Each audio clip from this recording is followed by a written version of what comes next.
até aqui. Eu sou o pastor Haroldo Ferreira e você está no Segunda de Graça Podcast. Aqui é um lugar onde nós queremos que a graça de Deus atue em nós, através de nós, apesar de nós e muito além de nós. Então seja muito bem-vindo. Você já conhece o rolê da internet, né? Então se inscreve no canal do Segunda de Graça, curte, compartilha, ativa lá a notificação para você ficar por dentro de tudo que está acontecendo e aprender mais sobre a graça de Deus. E com os convidados que eu trago aqui é só gente top, velho. Só para você conhecer mais, aprender. São amigos, é gente que caminha com Deus, gente que é usado por Deus. Então você está convidado a conhecer todo esse universo. Vem com a gente.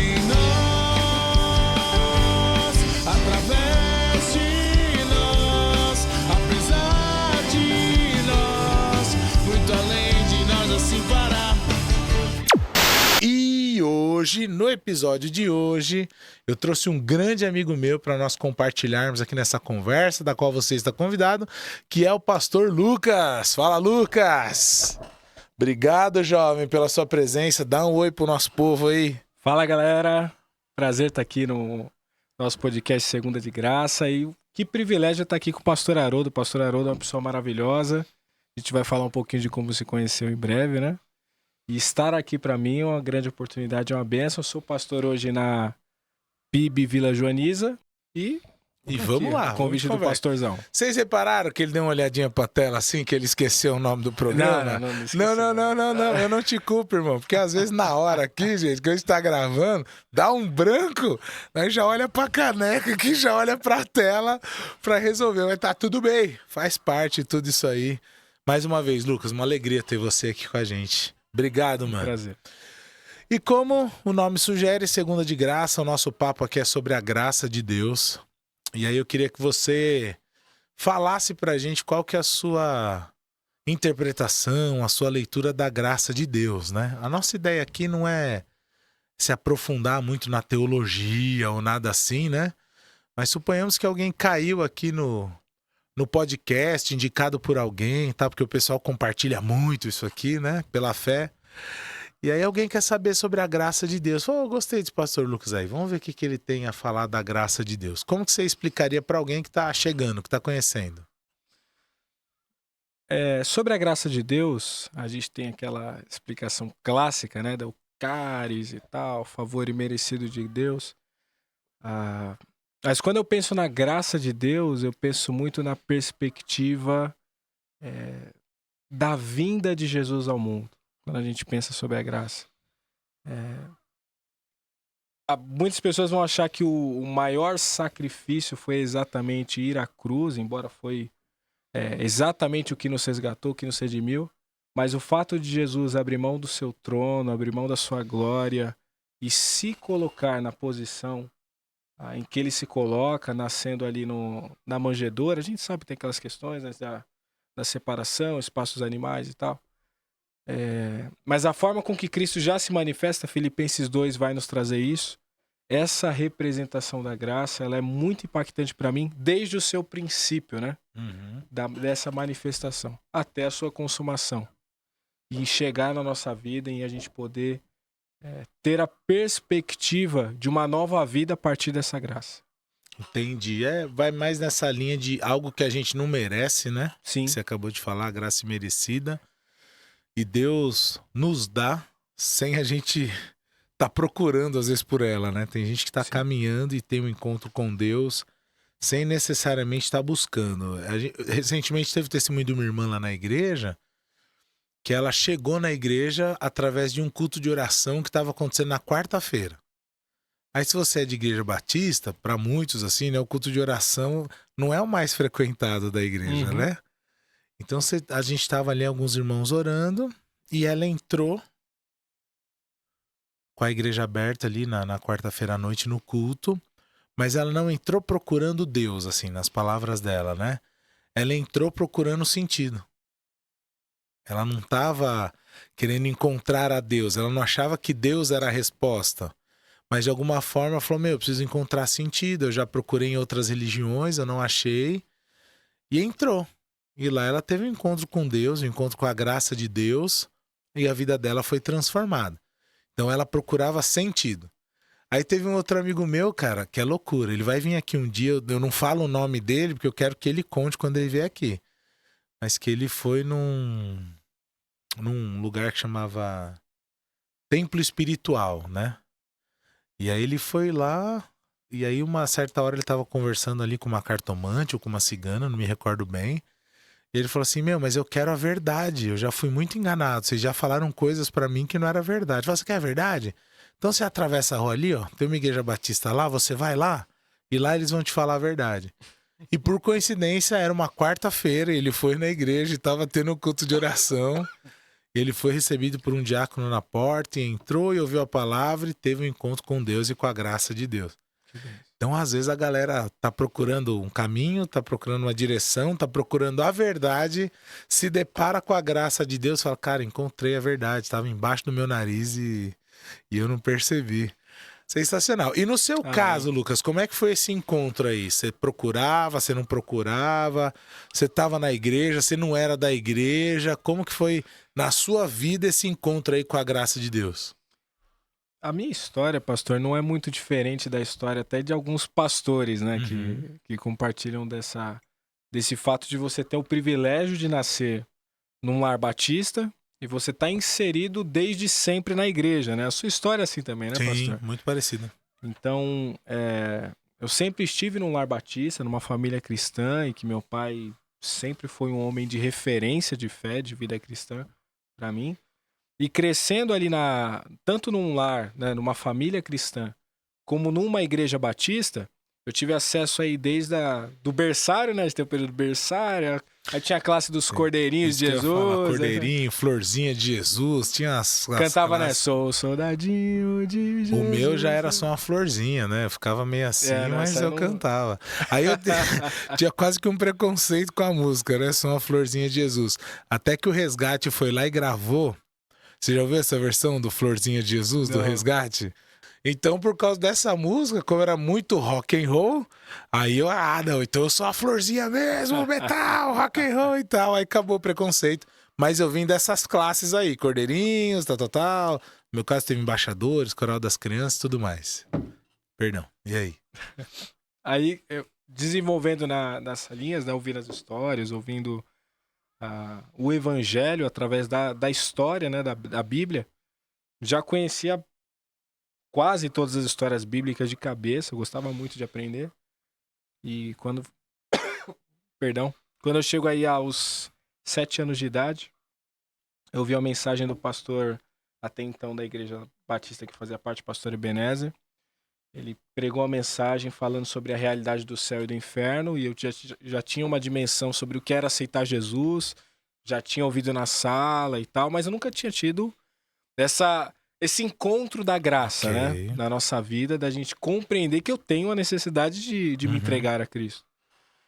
E aí eu lembro que eu me senti profundamente tocado pelo Espírito Santo aquele dia. Apesar de eu ser muito novo, né? Aos 7 anos, mas eu lembro que foi muito marcante. E o pastor fez aquele momento de apelo, né? Tem igreja batista que hoje fazem, que não fazem. Tal. Lá na Joaniza mesmo, hoje em dia, a gente faz um momento de oração, pergunta quem quiser levantar a mão, aí fala de procurar depois do culto, enfim. Sim. Cada igreja tem o seu formato. Mas lá, eu lembro que ele convidava ir lá na frente, né? Eu, com 7 anos, não tive coragem, né? Mas eu me sentia, assim, muito, muito tocado pelo Espírito Santo. E eu lembro que eu cheguei em casa, eu tinha acabado o culto dominical na parte da manhã. Culto matutino, né? Culto matutino. Deus tinha acabado o culto matutino, voltamos pra casa. Aí teve EBD, culto matutino, cheguei em casa. Eu cheguei em casa e fui direto pro banheiro. Não falei nada pra minha família. Aí no banheiro, eu já sabia a oração certinho de como se entregar a Cristo, né? Olha. Já tinha aprendido muito na sala. Fiz lá a oração certinho. Entreguei minha vida a Cristo. E eu lembro que uma paz muito grande invadiu meu ser. Depois que eu fiz aquela oração. Que é a presença do Espírito Santo. Sozinho no banheiro, cara. Sozinho no banheiro. Acho que é o primeiro convidado nessa situação, né? Interessante, cara. Interessante. Embora eu tenha sido instruído, né? Quando eu era pequeno sobre o processo de aceitar Jesus. E tinha pessoas que vão lá, aceitam Jesus. Olha, repita a oração lá. Olha, Senhor, me entrego. Senhor, me entrego. Eu sozinho cheguei no banheiro, orei, entendi que eu era pecador, entendi que eu precisava de Cristo, fiz toda a oração e me entreguei a Cristo. Aí eu Glória a saí do Deus. banheiro, fui falar ao meu pai, pai, eu preciso falar pro senhor uma coisa hoje. Aí ele falou que foi, filho. Eu falei, hoje eu entreguei minha vida a Jesus. Nossa, a alegria do Aí pai. eu lembro que meu pai Glória ficou a muito Deus. feliz naquele dia. Claro. Embora eu fosse muito novo, naquele momento a minha igreja não tinha, né, nessa questão de instrução, não batizava tão novo assim, né? Então fui me batizar com 10 anos de idade. Uhum. Mas quando eu cheguei aos 10, eu já queria me batizar antes, mas aí eu falei, olha, pai, quero me entrar na sala de batismo e caminhar pro batismo. E aí eu fui batizado aos 10 anos de idade, foi em 2008.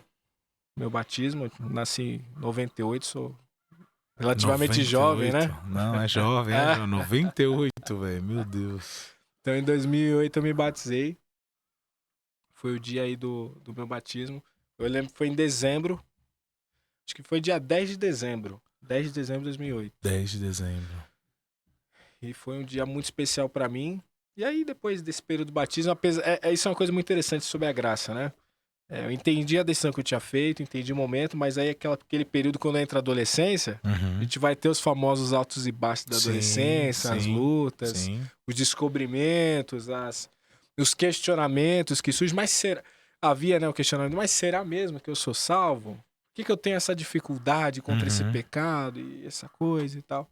Mas é exatamente aí que você percebe que você é salvo, né? Porque você está vivendo uma luta constante contra o pecado. Exato. Entre outras evidências, né? Mas assim que a graça me encontrou. Mas essa aí é forte. Uma vez eu vi um pastor falando assim, olha, se você fica se questionando, se você tá em dúvida se você é salvo ou não, ele falou, muito provavelmente isso é uma evidência de que você é salvo. Eu falei, oxe, mas a conta não fecha. Se eu tô em dúvida, como é que isso pode ser a evidência de que eu sou salvo? E aí não foi aquele pastor naquela mensagem que trouxe essa resposta, mas num outro dia, eu vendo um outro pastor, aí ele trouxe a ideia seguinte, ele falou, se a gente tá lá, como a Bíblia fala, morto ou mortos nos nossos delitos e pecados, cara, a gente não tem conflito de consciência, porque a gente já tá no errado e segue o errado e tá tudo bem e não vai dar nada. A gente não tem o temor de Deus de ter uma consequência do pecado. Exatamente. A gente não tem o temor de, cara, será que eu vou pro céu? Porque quem tá vivendo longe de Deus, ele não tem essa preocupação. Ele não tem o Espírito Santo a todo momento, olha, você tá errando. não pensa isso, ó, não fala isso, não faça isso, faça aquilo. Ele não tem essa voz, né? Atuando dentro assim, então ele tá vivendo com escamas nos olhos ali, ele não tá nem preocupado. Ele não tem a tristeza pelo pecado. Exato, o cara não sente aquele peso quando ele é. Então a gente, e isso é uma coisa que você falou, foi muito interessante, eu nunca tinha observado dessa forma. Mas é muito natural de quem cresceu na igreja, e minha história tá paralela à sua aí, chega na adolescência, tem esse tipo de questionamento. Você fala, cara, mas... Aí você aceita Jesus 22 vezes, mas... tipo assim, né? Todo apelo você tá lá na frente, você levanta a mão no coração, né? Só pra confirmar. Mas aí depois que passa o período, você fala, nossa, não, na verdade eu já era salvo mesmo. Sim, você vai Porque entender. Não é que são 20 salvações, né? Mas essa oscilação que dá, às vezes, na fé. Né? Você fala, poxa vida, por exemplo, né? Você fala de pecado. Pô, então se eu sou cristão, entreguei minha vida pra Jesus, por que agora eu tô com esse pecado? E às vezes não é nem o pecado, às vezes é o desejo. Sim. Né? Sim. Nem é um pecado consumado. Você fala, pô, senhor, mas eu não tô conseguindo lidar com esse desejo. Sim. Não é possível que eu sou crente. Mal por ser tentado, né? Você nem pecou ainda, mas a mente já tá a milhão. E você tá, pô, senhor, eu não devo ser crente. Pô, não é possível. Isso não deve passar na cabeça de um crente. E na verdade é a mudança da adolescência, né, Nada? É puberdade, é hormônio, é mente, é tudo. É uma bagunça. Fica igual aquela... E você tá tendo que lidar com uma fé que ainda não é madura, né? Assim, que veio de criança. É uma fé por convicção, eu creio quem Jesus é. O ponto é que eu não tô acreditando em quem eu sou. Desculpa aí, pode falar. Fica igual como o Paulo escreve a igreja de Corinto, né? Ele vai falar sobre, não, o mal que eu não quero fazer, esse faço, o bem que eu quero fazer, eu não faço. E aí aquele conflito, aquela luta constante, você fica, cara, eu sou de Deus, eu não sou. Exato. É o miserável homem que sou, né? Nossa, total. Quem me livrará do corpo dessa morte. Cara, e aí sobre graça, né? Graças. Isso. Pela graça. Pela graça. Não, é só. Mas então, eu acho que. Olha que loucura, né? Nunca abordei esse assunto por esse viés, né? Mas eu acho que essas crises acontecem justamente por isso. Não é porque a nossa fé na infância não foi verdadeira. Sim. É que agora essa nossa fé, ela tá sendo provada de uma outra forma do que quando a gente aceitou. E essa é a vida. Sim. Vai chegar na juventude, e aí você começa a ter as responsabilidades de trampar e estudar para construir uma carreira, construir uma vida e tal.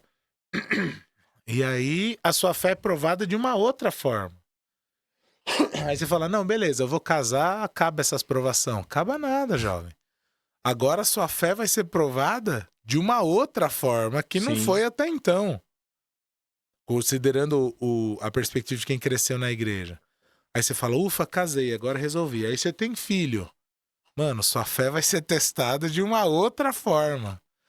Aí você se torna pastor. Aí você fala, pronto, agora que azedou. Não, azedou não, é uma bênção, mas vai ser provado de outra forma. Sim. Então essa caminhada de quem cresce na igreja acaba tendo a sua fé provada de formas diferentes por muito tempo. Mas foi interessante você falar isso aí, porque eu queria perguntar pra você alguns momentos que talvez te marcaram nessa caminhada, não que, né, sua decisão já foi tomada, mas que de alguma forma reforçaram. Então, às vezes tem um acampamento, uma viagem missionária, um congresso, uma conferência, algumas coisas que a gente vai participando e olhando assim da perspectiva da graça, acho que é o próprio Deus, cara. Acho não, né? Creio que o próprio Deus, ele vai nos dando essas confirmações, validações, ele nos traz para perto com algumas experiências para a gente entender que realmente, apesar de nós sermos falhos, fracos, pecadores, muitas vezes infiéis, que ele permanece fiel na obra que um dia ele começou na nossa vida e que há de completá-la até o dia de Cristo Jesus, né? Então você tem alguma experiência que você lembra dessa fase aí, adolescência, começo de juventude, que você viu Deus falar, não, ó, sou com você mesmo, vai para cima. Eu tenho, pastor, algumas experiências particulares que eu pude viver sobre a graça de Deus. E embora eu tenha ido para muitos acampamentos, muitas até viagens missionárias, Certo. mas eu lembro que situações da adolescência, e nessa período da adolescência eu já era um crente que buscava ler muito a Bíblia. Certo. Mesmo na adolescência, lia bastante a palavra de Deus. Eu lembro de um episódio que eu tava no momento de dificuldade adolescente duro é difícil, né? Você não tem dinheiro e tal, você tá lá a galera vê com o lanche lá aquela lancheira. Sim, tinha as lancheirinhas na escola. Galera com a lancheira lá, tirava Doritos, tirava não sei o que, não tinha nada. Tinha lá, às vezes levava um bolo que minha mãe fazia. Então, meus pais são uma benção, vocês Glória a Deus. Né? Foram maravilhosos. Mas eu tive esses momentos, né, que tava todo mundo comendo alguma coisa, não comia nada. E eu lembro que um dia eu tava saindo da escola e eu tava no ponto de ônibus. E aí uma oração de um pré-adolescente, né? Pra Deus, eu tava no ponto de ônibus, eu sentei ali na beirada da calçada, no ponto de ônibus, e eu falei, Senhor, eu tô com fome. Eu sei que o Senhor se importa com isso. De alguma forma, eu creio no Senhor, o Senhor é dono do universo. E tudo. É aquela oração normal, mas eu só quero te informar que eu tô com fome. E eu quero muito comer alguma coisa. E eu sei que você pode fazer de uma forma sobrenatural conseguir comer. Aí tombou um caminhão de bolinha. Vamos saquear o caminhão. Ai, Deus. Mas me chama muita atenção porque esse é o tipo de oração que talvez hoje em dia a gente não faria mais. Sim. O que pode ser preocupante, né? Também, O que pode ser preocupante. Mas essa dependência, pra crer dessa forma, eu tive naquele momento. E eu fiz aquela oração com uma sinceridade pra Deus. Quando eu terminei de fazer a oração, eu fiz muito baixo e, assim, com o olho fechado, sentado, de forma, sim, eu e Deus. Tinha uma loja pertinho, assim, que vendia um monte de coisa lá. Saiu uma pessoa de dentro da loja, ela encostou a mão no meu ombro, eu tinha acabado de terminar a oração, ela encostou a mão no meu ombro e falou, rapaz, eu não sei porquê, eu quis entrar na loja, quis comprar isso aqui, e Deus mandou dar pra você. E era uma pessoa que não era nem crente, assim. Eita. Aleatoriamente, assim. Aí a pessoa pegou e me deu. Era um saco de. Sabe, tipo, baconzitos assim? Sei, aqueles salgadinhos de bacon, É, assim, salgadinhos de sei. bacon que vem com ketchup. Uma Ah, delícia aquilo, maravilhoso. maravilhoso. Maravilhoso. E eu lembro que na hora que a pessoa me deu aquilo, eu falei, caramba, Deus. Aí eu já orei agradecendo, fiquei super feliz, comi aquilo. Aí eu já fazia parte do grupo de evangelismo na igreja. Aí eu levei esse testemunho, né, pros irmãos. Falei, pô, como Deus cuida, Deus é maravilhoso e tal. E os irmãos falaram, nossa, que legal que você teve essa experiência. Mas experiências assim, entre aspas, boba, Uhum. mas que foi algo grandioso pra mim ali na simplicidade. Falar, caramba, Deus foi... Ele nem esperou. 1 hora depois que eu terminei de orar, eu terminei de orar, já chegou uma pessoa pra algo pra eu comer. Foi algo muito instantâneo. E aquilo me marcou muito, né? Do cuidado de Deus, da graça de Deus na minha vida. Tipo, e outro, um lance de resposta de oração, né? Sim. A gente tem, às vezes, umas crises, né? De coração e tal. De Deus não ouvir ou de Deus não responder, né? Então, o Deus que responder essa oração do salgadinho é o Deus que responde qualquer oração, cara. Qualquer oração. Qualquer oração, das coisas mais simples, dos mais detalhes mínimos até as questões mais complexas, né? A graça de Deus ela é tão abundante, tão abrangente, que a gente olha o aspecto desde a salvação, do resgate, da redenção, de tudo, mas se esquece que até nas coisas mínimas, pequenas, a graça alcança. Sim, sem dúvida. Ela transcende, né? O amor, a misericórdia, o cuidado, a graça de Deus alcança essas coisas minúsculas. E outra coisa que você falou, né? Que é preocupante às vezes perder isso. Talvez quando Jesus vai falar que a gente tem que ser como criança, é que a criança tenha fé de que Deus vai responder a oração do bolo, do salgadinho, né? E talvez a gente vai depois tendo uma maturidade, e aí você fala, não. Eu vou orar pra Deus por isso? Não tem sentido eu orar por eu isso. vou orar a Deus por isso. Eu tô sem um lanche agora, ou porque eu não administrei meu dinheiro. E aí a gente tem toda a parte racional da coisa, né? E aí fala, não, então nem vou orar por isso, porque isso é minha parte. A gente perde muito, Exatamente. cara. A gente fala assim, não, isso era a minha parte, então eu não devo orar por isso, porque eu que tinha que ter administrado melhor, por isso que eu tô passando por isso. Exato. Mas mesmo que eu tenha falhado, ele permanece fiel. Então, ele poderia me conceder graça do mesmo jeito. Mesmo eu tendo administrado mal, Eu não sei se a gente fala isso porque realmente acha que Deus não vai fazer, ou se é porque por incredulidade, né? Não quer orar. Não quer orar também. Não quer falar, não. A nossa vida de oração, eu tenho que falar, por onde eu passo eu falo isso, que a nossa inconstância de oração é terrível, cara. E a oração, ela exige uma rendição. É nos colocar diante do Deus Santo, Todo-Poderoso, que pode todas as coisas, mas nós somos um pecador fraco, que às vezes não está conseguindo lidar com as nossas próprias inconstâncias, falhas e tudo mais. E a oração sempre nos coloca diante de Deus. Pode ser qualquer oração, pelo salgadinho, pelo almoço, pelo copo d'água, pelo podcast. Qualquer oração nos coloca diante de Deus. E a gente precisa dar um gás nessa vida de oração, né? Porque quando a gente oscila na oração, Deus não perde nada. Sim. Quem perde é a gente. Sim. Quando a gente oscila, quando a gente não busca, quando a gente não tá na presença, quando a gente fala assim, eu vou orar. Poxa, a pessoa ali pediu oração por um câncer. Aí você fala, pastor, eu até creio que Deus pode consolar a família, mas que curar um câncer, sabe? Sim, sim. Isso mostra também onde está a nossa fé. Aí você vê como o sistema ele se retroalimenta, vamos dizer assim, né? Porque a fé só vem por ouvir a palavra de Deus.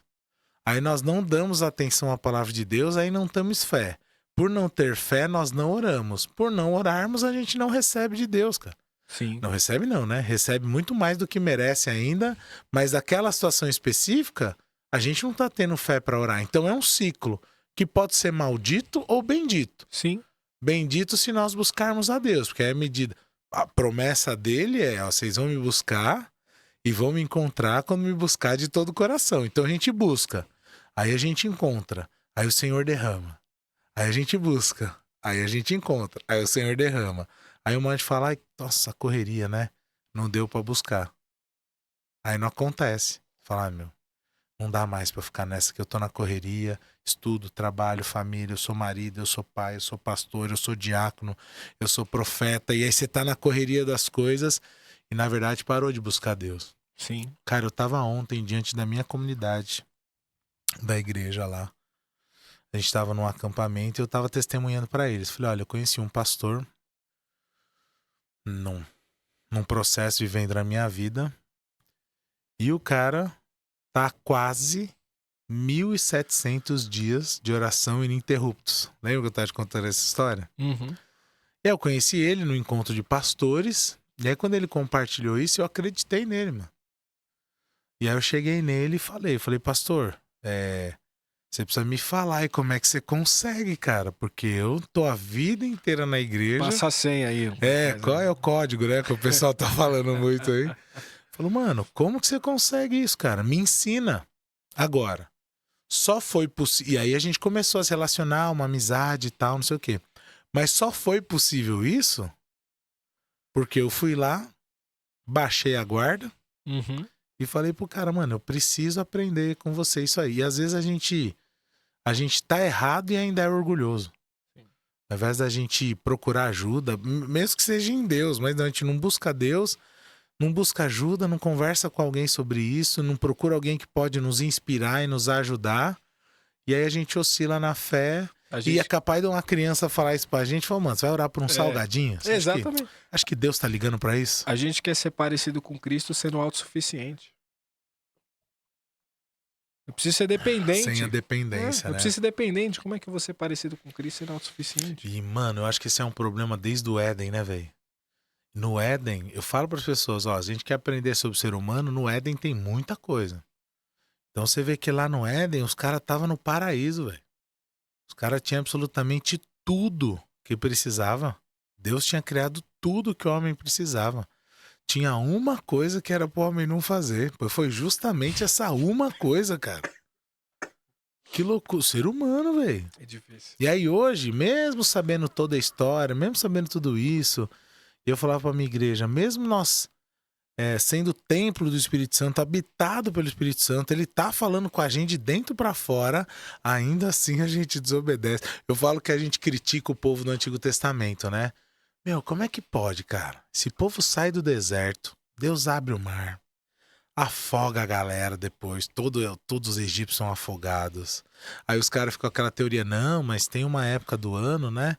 Que o Mar Vermelho fica raso, fica com cerca de 1 palmo, né, de profundidade. Uhum. Epa, então o milagre foi maior ainda, porque o texto diz que afogou os egípcios, então afogou em 1 palmo de água. Eu creio mais ainda no milagre do que eu cria antes, né? E tudo isso, e o povo vendo, e tem a nuvem, e tem o fogo, mas os caras viveram tudo, eles viram. Sabe, pô, mesmo assim, velho, esse povo vai fazer um bezerro de ouro e adorar? A gente fala, que povo de coração duro. Aí você vai ver a história do povo de Israel, né? Nossa, que povo de coração duro, que povo ruim, um bando de crente ruim e tal. Aí eu fico imaginando se eles pudessem olhar pra nós hoje e fazer uma análise também, né?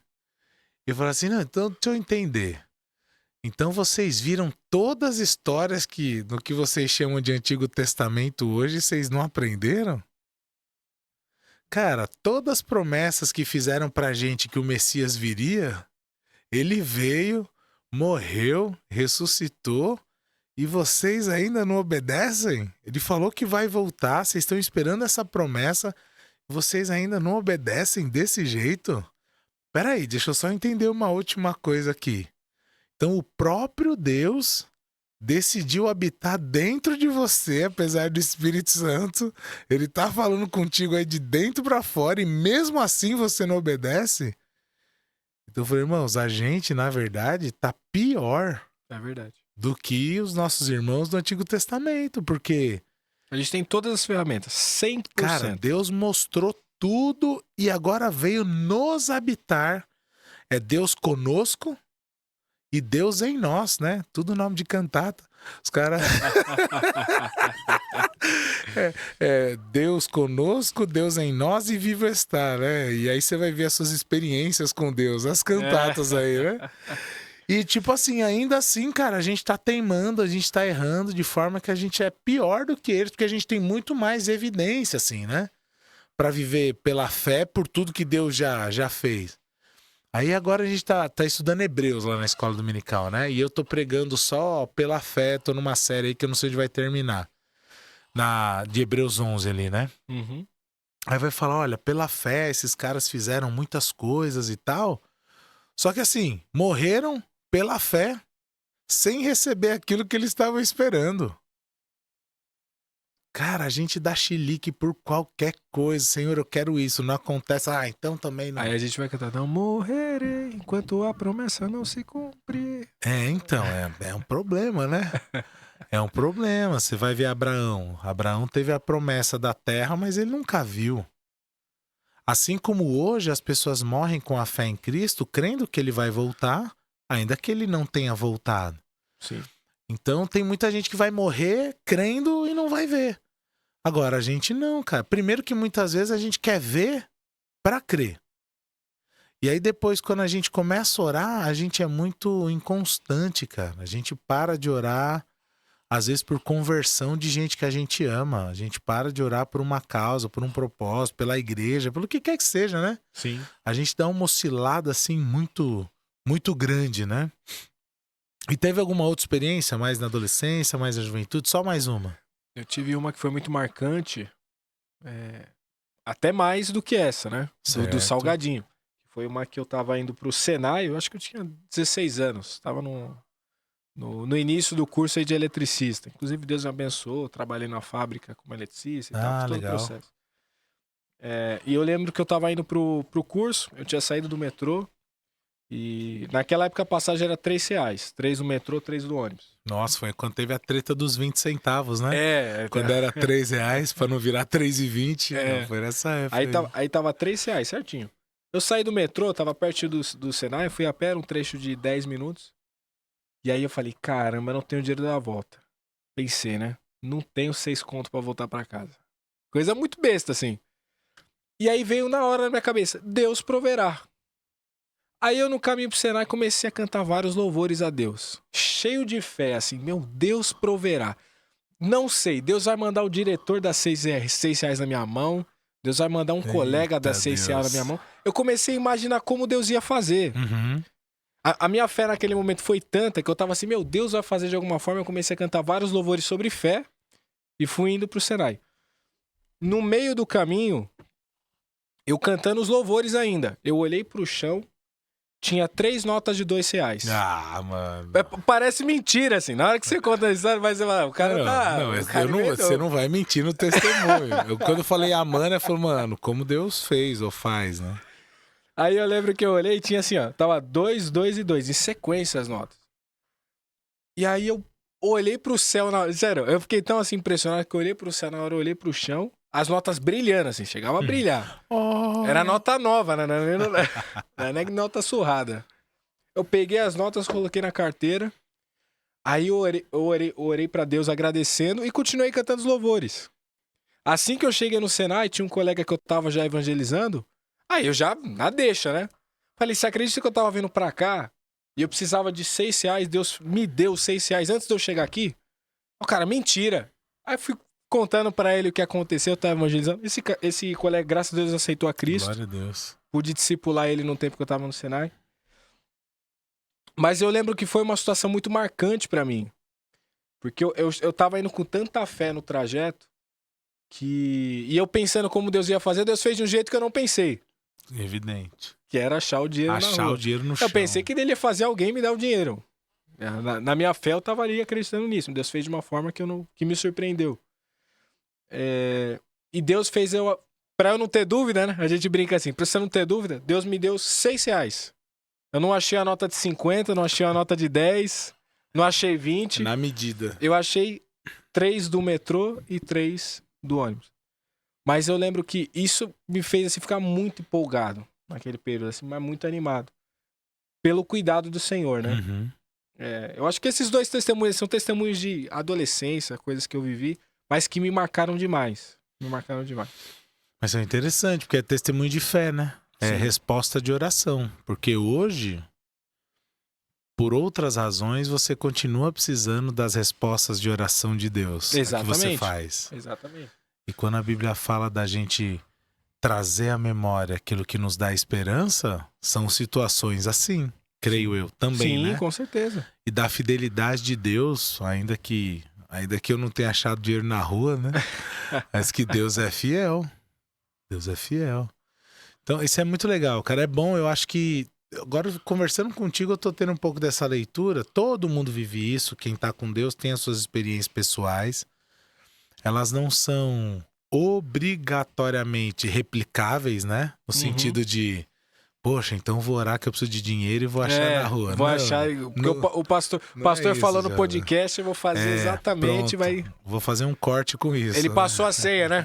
Passou a ceia, estavam falando disso aí. Mas assim, o que é para todos os cristãos? Deus responde oração. Amém. E eu creio que eu tenho para mim, né, que Deus responde todas. Certamente ele ouve todas. Agora, a resposta dele é tipo aquilo, ou é sim, ou é não, ou é espera, né? É a gente que mesmo depois da resposta de Deus ainda fica... Ah, não, Senhor, o Senhor falou que não, mas eu quero tanto isso. As que empolga mais a gente é o sim, né? Sim, é. Mas aí a gente tem que tomar um cuidado para não estar orando errado, né? Exatamente. Porque ainda fala, ó, você pede e não recebe, porque tá pedindo mal. Aí você coloca uma situação diante de Deus, Senhor, não, eu quero muito namorar. Aí apareceu um tranqueira lá. Ai, Senhor, obrigado. Não, obrigado não, você é tranqueira. Não, mas vou converter. Vai. Vai sim. Vai descer. Então, tipo... Então, coisas que acontecem louco. nas nossas igrejas, né? Não, acontece acontece com todo mundo, cara. Aí a gente... Por isso que eu falei pra você que é um ciclo, né, velho? Não dá pra gente querer saber a vontade de Deus olhando pra nossa vontade. Então, mas muitas vezes a nossa busca de Deus é ou no sofrimento ou na ansiedade de alguma coisa. Fala, não, Senhor, tô precisando muito disso, tô precisando desse sustento aqui, tô precisando. Cara, ó, Deus abriu uma porta. Só que agora eu vou trabalhar todo sábado e domingo, não vai dar mais pra estar na igreja. Irmão, cuidado, mano. Cuidado, meu irmão, em nome de Jesus. Não, pastor, mas eu só não tô indo por causa do emprego. Será, irmão? Será? Olha como foi acontecendo. Ó. Você parou de frequentar, aí você parou de servir onde você servia, aí você parou de estar na comunhão, mas pra você é só o trabalho, e não é. Às vezes o coração já tá longe. Sim. A gente tem estudado os salmos lá na igreja, e a gente vê que às vezes o salmista sai da casinha, né? Fala, Senhor, até quando que vai ficar a situação? O Senhor não tá vendo meu inimigo me humilhar? Você não tá vendo a perseguição que eu tô passando? O Senhor não vai fazer nada? Essa situação não vai mudar? E aí depois que ele rompe assim, né? Aí ele volta. Não, Senhor, mas eu vou lembrar dos teus feitos maravilhosos. Mas eu louvarei ao Senhor. E eu acho que isso que é a nossa vida e deveria ser. A gente não devia ter medo de ser sincero com Deus a ponto de pedir o salgadinho ou pedir os R$6, mas nunca deixar que o nosso coração ficasse nisso que às vezes não foi atendido. E aí não é só incrédulo que tem essa crise do Deus tem todo o poder, por que ele não faz tudo que eu quero? Porque a vontade é dele, não é sua. Mas às vezes são questões sensíveis, envolve saúde de quem a gente ama, envolve luto, envolve uma série de coisas, né? E a gente às vezes dá uma crise na fé. Mas, glória a Deus, obrigado pelos seus testemunhos aí, né? Pra gente lembrar que Deus é o Deus das pequenas coisas. Ó, você que tá assistindo aí, talvez esteja colocando alguma situação diante de Deus e a resposta não vem, a resposta demora, ou não tá como você gostaria. Então, o nosso convite aqui pra você, o nosso encorajamento, é para que você creia em Deus. Continue acreditando, não deixe as circunstâncias desviar o seu foco, tampar a sua visão a ponto de você não ver a Deus. Ele tá cuidando de você, você tá na mão dele. E aí, tenta entender. O que você não entender, você creia. Creia no poder de Deus, creia no caráter de Deus, creia naquilo tudo que ele pode fazer. E ao tempo dele, ele vai fazer. Continua aí. Ele não prometeu uma vida sem luta pra gente. Ele prometeu que ele ia estar com a gente em todas elas, né, Lucas? Sim, eu até queria recomendar uma música, eu acho que é do Jonatas Ribeiro, O Silêncio de Deus. Música maravilhosa, eu gosto muito dessa música. E outra música que é do Marcos Almeida. Você conhece o Marcos Almeida? Esperar é Caminhar. Que legal. Essa música é maravilhosa. Serviu pra do Marcos mim. Almeida. Vai ser ouvir essa música, eu lembro de situações que eu tava esperando, né? Que a gente falou. Uhum. Mas você vai andando enquanto espera, né? Só que esperar é caminhar. E Poxa. na a letra, assim, eu chorava ouvindo, eu falei, Deus sabe o que tá fazendo. Às vezes, na espera, a gente quer entregar, né? Chega, parei, sentei, cansei, não quero mais, vou dar um tiro de meta em tudo, né? Sim. É interessante. Os nomes das músicas eu já gostei. O Silêncio de Deus, a gente precisa saber lidar com isso. O silêncio de Deus não quer dizer que Deus não nos ama ou não se importa. E esperar é caminhar, é bom que a gente não fica parado enquanto não vem, né, aquilo que a gente tá esperando. E assim, eu quando vou pregar ainda falo, irmãos, e pode ser que nem venha, viu? Só pra você saber. Pode ser que é pra você receber lá na glória por causa disso que você tá sofrendo aqui. Então, aqui, irmãos, Deus não promete nada. Assim, nada, né? Deus não tem obrigação de nos dar aquilo que a gente pede. Ele não faz essa promessa de, olha, pode pedir que eu vou te dar. Claro que a Bíblia fala pra orar, pedir, dar-se-vos-á. Tem tudo isso. Tem que orar, tem que pedir. A questão não é essa. A questão é quando a gente pede na perspectiva que Deus é o gênio da lâmpada, né? Só eu fazer o pedido, esfregar aqui que ele vai fazer. Não, ele é soberano. Pode ser sim ou não, pode ser espera, e o espera pode ser até a eternidade. Vai sofrer injustiça, vai chorar, até que chegue o tempo onde toda lágrima será enxugada, até que chegue o tempo onde na presença dele tudo será resolvido, Deus não vai ficar devendo nada pra ninguém. Então, ficou profundo o papo aqui de repente, mas é o aprofundar na graça de Deus. Quanto mais a gente entender da graça, mais isso vai nos ajudar no dia a dia. A graça se manifesta no processo. Amém. A graça se manifesta no processo. E esse processo de esperar é um processo onde Deus está nos moldando. E aí lá na frente a gente fala, caramba, olha o que Deus estava fazendo, né? E isso é maravilhoso. Aí você fala, até no sofrimento, pastor? Até no sofrimento. Hoje em dia, pastorzão, quantas vezes eu paro para agradecer a Deus. Deus, obrigado, porque o Senhor fechou portas que eu queria abrir. Demais. Mas muita porta. Não quer abrir no pé de cabra, né? A gente quer dar uma voadora na porta. Aqui, a porta que Deus abre, não quer ver. Não, mas essa aqui eu abro, essa aqui eu quero. Portas assim que a porta parecia de ouro, tava brilhando. Você falou, meu, que maravilha, é de Deus. Aí a gente tentava abrir e não conseguia. Vai. Só, por que Deus não permite entrar? Porque não é. E hoje a gente agradece. E hoje a gente agradece. Que bom que Deus fechou essa porta. Tem um texto, não sou muito bom para lembrar onde estão as referências, mas eu creio que seja em Coríntios, que ele fala assim, olha, a tribulação que você está passando é para que você seja consolado, para quando outras pessoas passarem por isso, você possa consolá-las. É isso. Sim. A gente vive num tempo muito... Não sei se a humanidade sempre foi assim, mas eu sei que hoje é muito egoísta, né? Muito pra si, muito pra mim, pros meus no máximo. E o evangelho não é só sobre a gente, né? A graça não é só sobre a gente. Ela é em nós, mas ela também é através de nós. É pra chegar a outras pessoas. Então essa compreensão é muito boa, cara, pra gente ir aprendendo mais e mastigando, mas enquanto caminha, né? Como diz a música, exatamente, né? Enquanto a gente vai indo. E Lucas, nesse aspecto aí da graça de Deus e nossa caminhada cristã aí, como que a gente se conheceu, mano? Como que a graça conectou a gente? Você lembra? Conta sua primeira lembrança sobre isso, que depois eu conto a minha. Vamos ver se bate as histórias. Se há concordância. Se há confirmação. Eu acho, não tenho certeza, eu acho que a gente se conheceu no primeiro fute. Primeiro fute? Nossa, que pena que quando a gente se conheceu não foi uma experiência marcante pra você, meu irmão. Isso é uma pena. Eu libero perdão, pastor, tá tudo bem. Eu libero perdão, tá tudo bem. A gente tem que dar aquela explicação. A minha memória não é das melhores. Minha esposa sabe, se ela assistir, ela sabe que a minha memória não me ajuda. Não. Como é o nome da sua esposa mesmo? Flávia. Flávia, não vem querer passar um pano, não. O cara não lembra. A minha memória não me ajuda. Primeiro fute. Vamos pensar assim. Nós fazemos parte da mesma associação aqui na cidade de São Paulo. Da Sudocap. E foi organizado um futebol entre pastores, certo? Certo. Se você era pastor, você já tinha passado pelo concílio. Sim. E quem tava lá no seu concílio? Jovem, não lembra de nada, entendi. tava nervoso. É que aqui no dia. concílio eu não Nervoso, lembrava nem que era eu lá.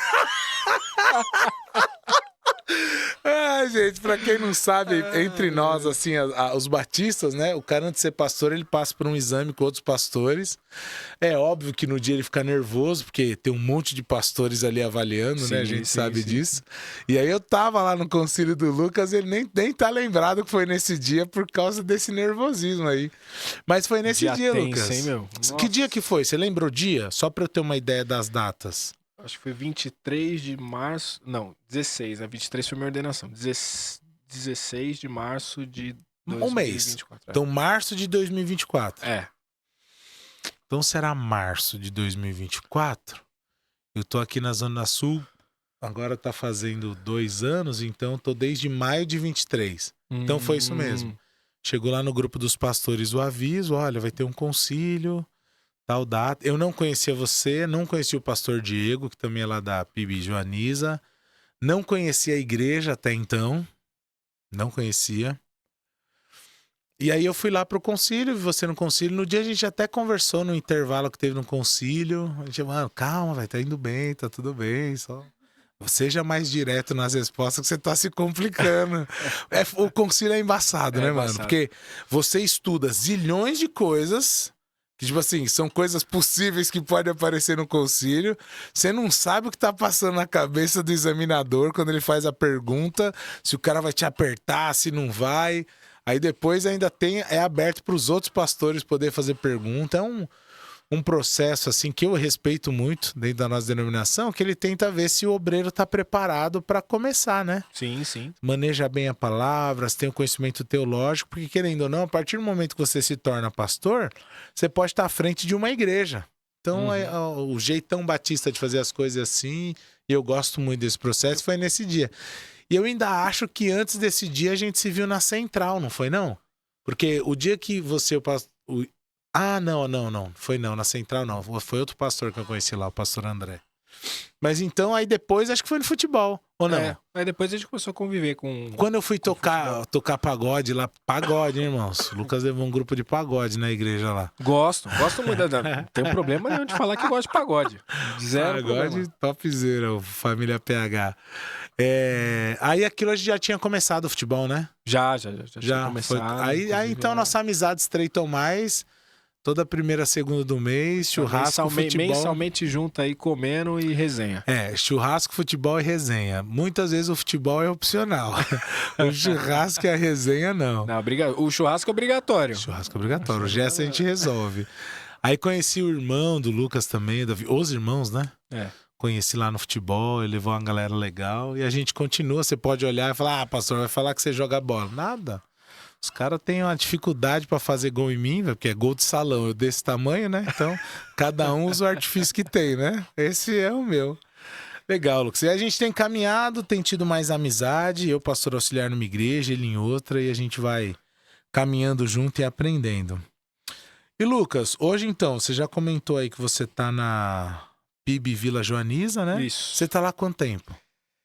Agora na Joaniza, de cabeça... Eu acredito que eu tô lá desde 2021.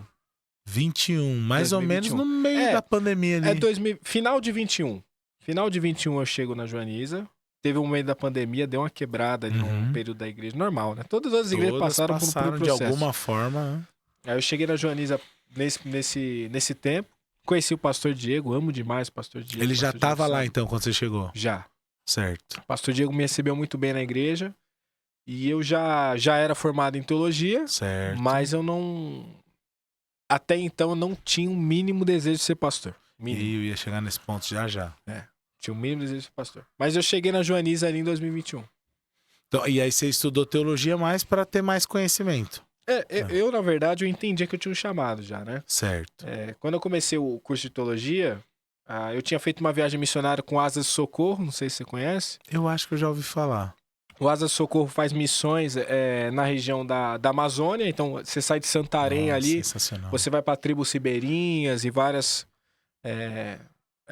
tribos que são longe, inclusive. Você pega horas e horas de barco. De barco, nossa, nunca tive experiência, cara. Eu lembro Tenho que muita vontade. A gente saiu de Santarém lá, eu lembro até hoje, saiu de Santarém. 8 horas adentro, a gente foi pra uma tribo que o nome é tão difícil que eu nem lembro. 8 horas de barco. 8 horas de barco. Cara, que loucura. E aí um trabalho interdenominacional, né? Então, Sim. você tinha crente lá. Conhece o Juliano Som? Sim, Então, tinha gente do Ministério Livres para Livres, Adorar, tinha assembleanos, tinha batistas, galera, tinha presbiterianos, né? Tá, ok. tinha metodistas, um pouco de tudo. Uhum. Então foi muito gostoso, porque a gente, no caminho do barco pra lá, você tinha de conversa de tudo no barco. Imagina, 8 horas, cara? Tinha arminiano tirando salto de calvinista, e Imagina. vice-versa, e não sei o quê 8 horas e tal. de viagem é muito tempo, velho. Mas eu lembro que o que foi marcante é que o que foi lindo, né? Ver todas essas denominações juntas, todo esse grupo, todos com a mesma mensagem. Vamos levar que só Jesus salva. Glória a Deus. Só Jesus transforma, Glória só a Jesus Deus. liberta. Então, e foi uma viagem pra mim muito marcante. Eu já atuava na igreja com teatro desde os 13 anos. Uhum. Então eu tava com aproximadamente aí 17 anos, eu fui para lá. E aí falaram, olha, a gente precisa de um Jesus pras peças. Teve, acho que 8 peças lá. Uhum. Ele falou, precisa de um Jesus pras peças, todas as peças têm Jesus. Isso é quase um trauma. Nunca fui Jesus nas peças. Nunca tive o formato ideal. Lá eu acabei sendo Jesus nas 8 peças. Certo. Que a gente começou as primeiras, aí a pessoa, não, deu certo. Você fez Jesus aqui. Tá... Continua, então. Continua. Aí eu fiquei fazendo o papel de Jesus em todas as peças. Uhum. Então era uma viagem missionária que tinha muitos voluntários, mas muita gente mesmo, muita gente trabalhando. E tinha várias frentes de evangelismo, cuidado com as crianças, frente teatral, musical, tinha tudo. Uhum. E pra mim foi muito marcante aquela viagem. Eu lembro que teve um número de conversões altíssimo na tribo Glória a Deus. Ribeirinho que a gente foi. E tinha uma igreja lá, evangélica. A gente não tinha um tempo para plantar uma igreja, é um trabalho de uma semana, um impacto na cidade. Certo. Então, todas as vidas que estavam lá, a gente tentou discipular ao máximo e direcionar para aquela igreja. E aí tinha um pastor local lá, que a liderança da missão conversou com ele, acompanhou ele deu algum auxílio e direcionou aquelas vidas. Uhum. Mas eu lembro que depois daquela viagem, o chamado ficou mais vivo em mim, para missões. Tá. Para missões. Entendi. Esse chamado olhando para missões ficou muito vivo no meu coração. Aí eu fui fazer teologia. Mas pensando na área missionária. Pensando na área missionária, exatamente. E quando que virou a chave? Virou a chave, na verdade, eu demorei para enxergar, na verdade, pastorzão, porque eu já pastoreava muitas vidas há muito tempo. Ah, ok. Eu no período do ensino médio, eu sempre levava a Bíblia pro intervalo, e eu sempre estudei muita palavra de Deus. E eu fazia cultos no intervalo, juntava as pessoas, ensinava a palavra de Deus, fazia apelo. Tinha gente se convertia no intervalo da escola, lá nos 15 minutinhos tinha que cantar uma música, levar uma palavra e fazer um apelo. Nossa, então mas era pegada missionária mesmo, assim. Né? Cara, eu fazia isso lá e tal. E eu sempre amei evangelismo. O bairro onde a gente tá hoje, a Pibijoaniza, antes de eu ir pra igreja, eu já tinha evangelizado todas as ruas da região. Eu tinha feito Você morava perto da igreja? Ou morava. não? Eu morava na rua ok. debaixo da igreja. Eu não conhecia a Pibijoaniza, porque é muito engraçado. Caramba. Porque eu era de outra igreja batista. Certo. Mas eu evangelizava o entorno. Sempre evangelizei lá. Aí um belo dia, foi assim que eu cheguei na Joaniza. Eu tava numa situação de evangelismo na rua. Eu olhei a placa da igreja, Igreja Batista Vila Joaniza. Aí o Espírito Santo no meu coração, você vai vir pra cá. Eita. Aí eu Você não imagina essa igreja nova aqui, não? falei, Tava lá há vários anos. Falei, eu não conheço essa igreja aqui, eu tô na minha imagina. igreja. A igreja que fazia parte é uma igreja gigante. Falei, Então tava de vou vir. boa lá, né? Vou vir aqui. Vim fazer o quê aqui? Aí, beleza. Tá. Mas aquilo ficou no meu coração. De um ano desse dia que o Espírito Santo falou comigo, que eu ia pra lá. Muito engraçado, parece papo pentecostal agora, né, pastor? Eu tô aqui curioso, porque eu tô conhecendo um outro Lucas.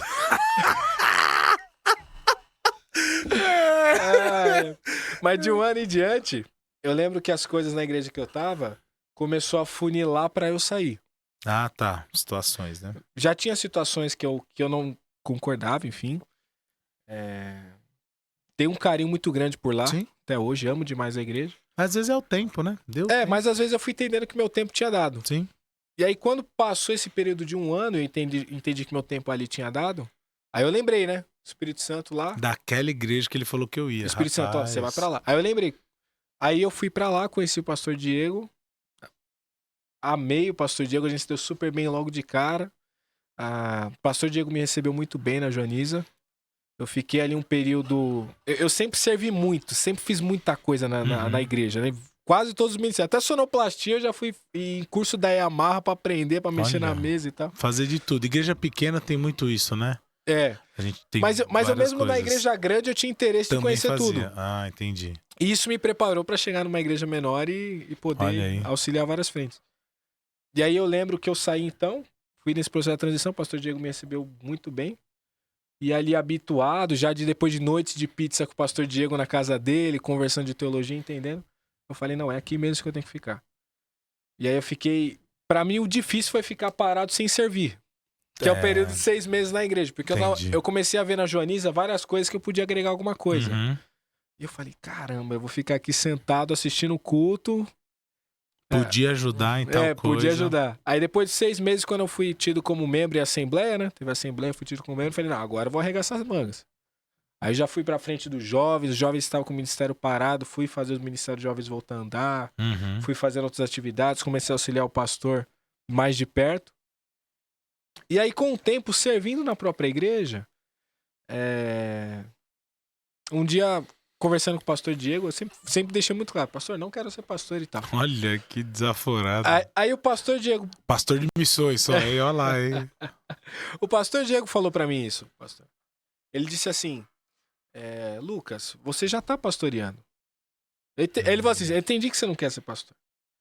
Só que você tá cuidando de vidas, você tá liderando ministérios, você tá pregando na igreja, você tá ensinando, você tá fazendo um monte de coisa, você tá aconselhando pessoas. Você já tá pastoreando as vidas. Você só não tá querendo o título.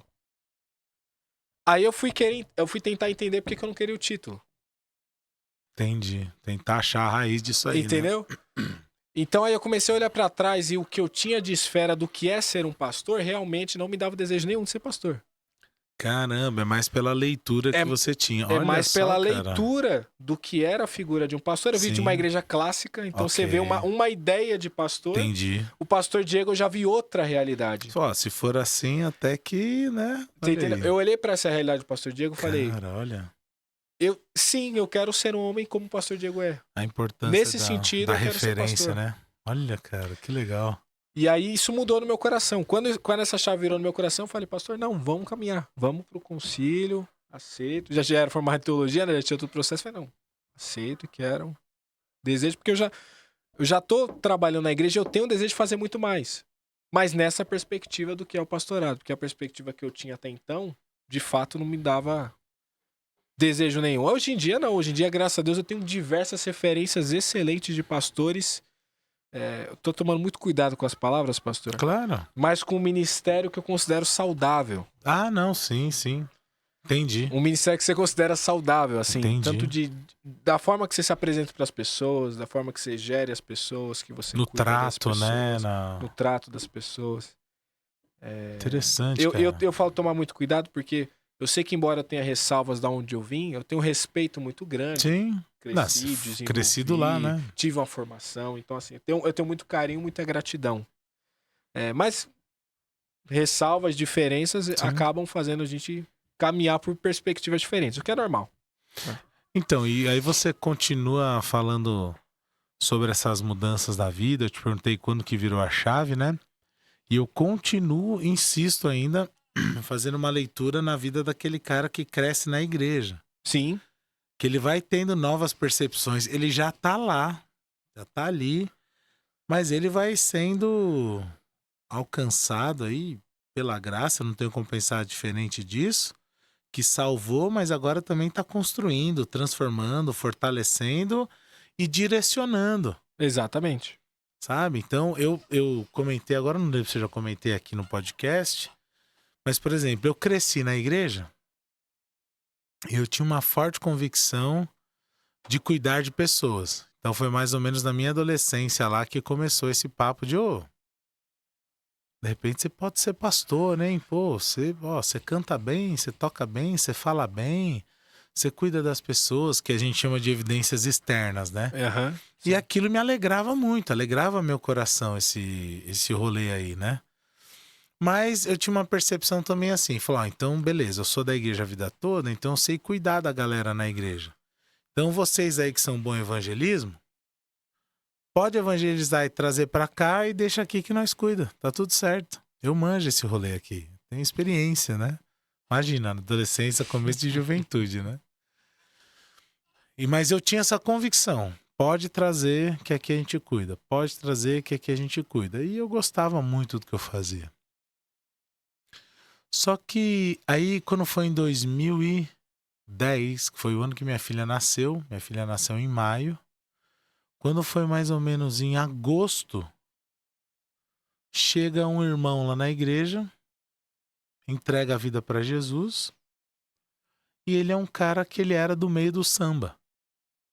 Então o cara tocava em escola de samba, na Gaviões, na Vai Vai, né, não sei aonde e tal, não sei o quê. E o cara se converteu. E eu, sempre da igreja, mas eu gostava de pagode. E ali, cara, eu comecei a pensar, eu falei, mano, e se a gente conseguisse usar o pagode pra levar a mensagem? Aí eu fui conversar com esse cara, eu falei, mano, ele falou, não, cara, não, esse aí foi da onde eu vim, então eu não posso usar isso pra Deus. Eu falei, mano, ao contrário, né? Deus não perde viagem. Se você tem aí essa capacitação, esse talento, você foi atrás, agora você pode usar isso pra glória de Deus. Mas o cara ficou irredutível, não quero. Mas também isso aconteceu porque 2010 eu tô falando, né? 10 anos antes, por volta dos anos 2000, ano 99 por aí, foi quando eu participei do primeiro grupo de pagode, além da Razão, na Igreja Batista da Brasilândia. Então agora 2010, basicamente 10 anos depois, eu queria retornar com um grupo, que aquele grupo tinha acabado. E o cara, não, outro amigo... Aí um outro amigo foi falar com ele, deu certo, começamos um grupo em 2010. Cara, o nosso foco era só evangelizar. Aí essa chave virou dentro de mim, mano. Falei, cara, não é só ficar aqui na igreja recebendo. Jesus mandou ir atrás das pessoas. Sim. E a gente começou aí, cara. Primeira apresentação foi num lugar chamado Largo da Matriz, lá na freguesia do Ó, que tem uma igreja católica bem grande, uma praçona na frente. E o pessoal sempre vai pra lá de final de semana, né? Tem vários barzinhos, restaurante em volta. Aí a gente foi lá, achou uma tomada lá de alguém e ligamos o instrumento, a gente só sabia tocar... A Ele e a Glória, que era só 3 notinhas, né? Uhum.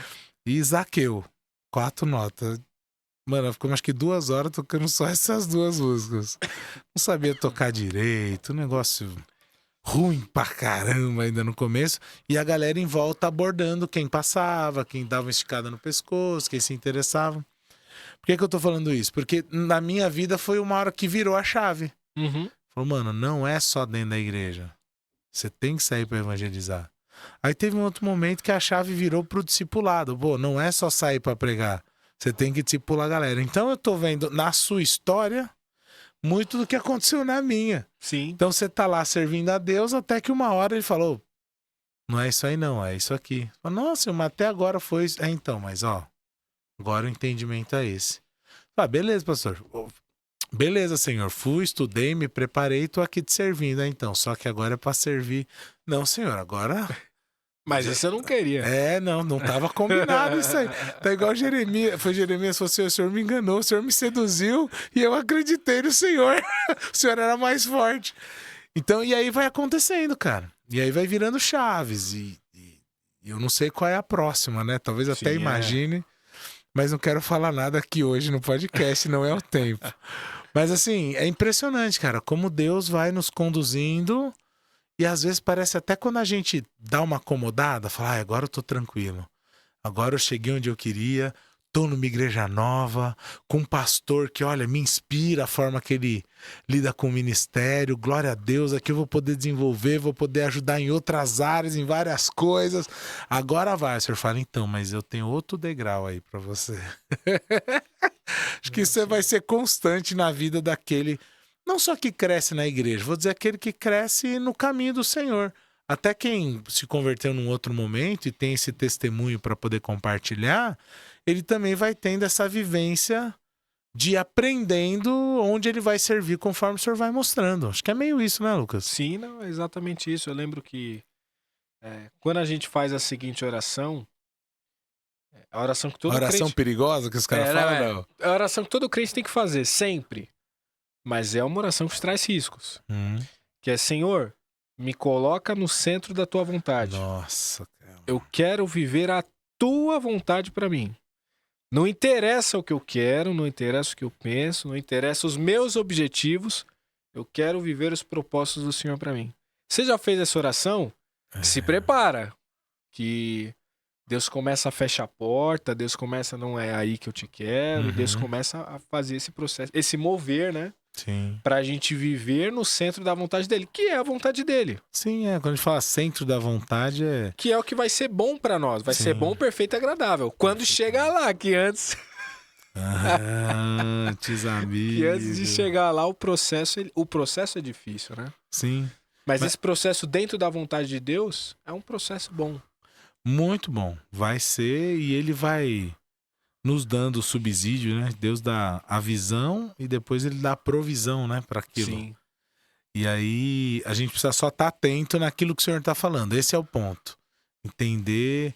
A gente fala assim, é muito mais fácil você ajustar a vela do que criar o vento, né? Sim. Então, aonde o vento soprar, até com um trocadilho que quando fala que é espírito, é o vento ali, né?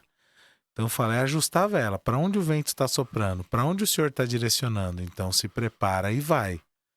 Puxa, e o desafio? Não, seja forte, seja corajoso, como ele foi com Josué, ele será contigo. Isso é promessa dele, então só vai. Bom, e nessa caminhada, então, hoje, você é pastor auxiliar na PIB Vila Joaniza. Como que você tem desenvolvido o ministério lá? Como que você ajuda? O que você tem feito? A gente conversou um pouquinho sobre isso quando estava vindo para cá, sobre EBD, né? Sim. Mas fala pra gente, o cara tá olhando, não, pastor auxiliar faz o quê? Igual o pastor Haroldo, faz podcast? Não, já. Faz muito mais que isso. Como que é lá a sua rotina, Lucas? Hoje eu tô na Joaniza pastoreando em ministério parcial, né? Na nossa associação tem muitos pastores que estão em ministério parcial. Parcial quando a gente fala, integrais, né? é o que dá tempo parcial para a igreja. Então ele tem uma atividade, um emprego, atividade remunerada, e aí ele dá parte do tempo dele para a igreja. De repente quem chegou aqui não conhece. Sim. E pastor, quando a gente explicar. fala pastor integral, na verdade o que ele está falando é que ele dá uma dedicação de tempo integral para o ministério ou para a igreja, de acordo com as possibilidades da igreja. Então, como ele disse, tem muitos pastores aqui na nossa associação mesmo que dão tempo parcial para o ministério e tá tudo bem. Deus sabe quem chama, na condição chama, no tempo que chama. Então, o Lucas hoje está nesse lugar aí. Eu vou até defender os pastores aí parciais. Não é porque é parcial que é meio pastor. Então, sabe que enquanto eu tava construindo a frase, essas frases, eu falei assim, então, porque tem um pastor integral, eu já pensei, não que o outro não seja um pastor integral. A gente tá querendo dizer o tempo, né, que ele tem a disponibilidade, porque ele também tem o sustento da família dele, então isso é muito comum no nosso meio aí. Até porque hoje a gente tá numa igreja,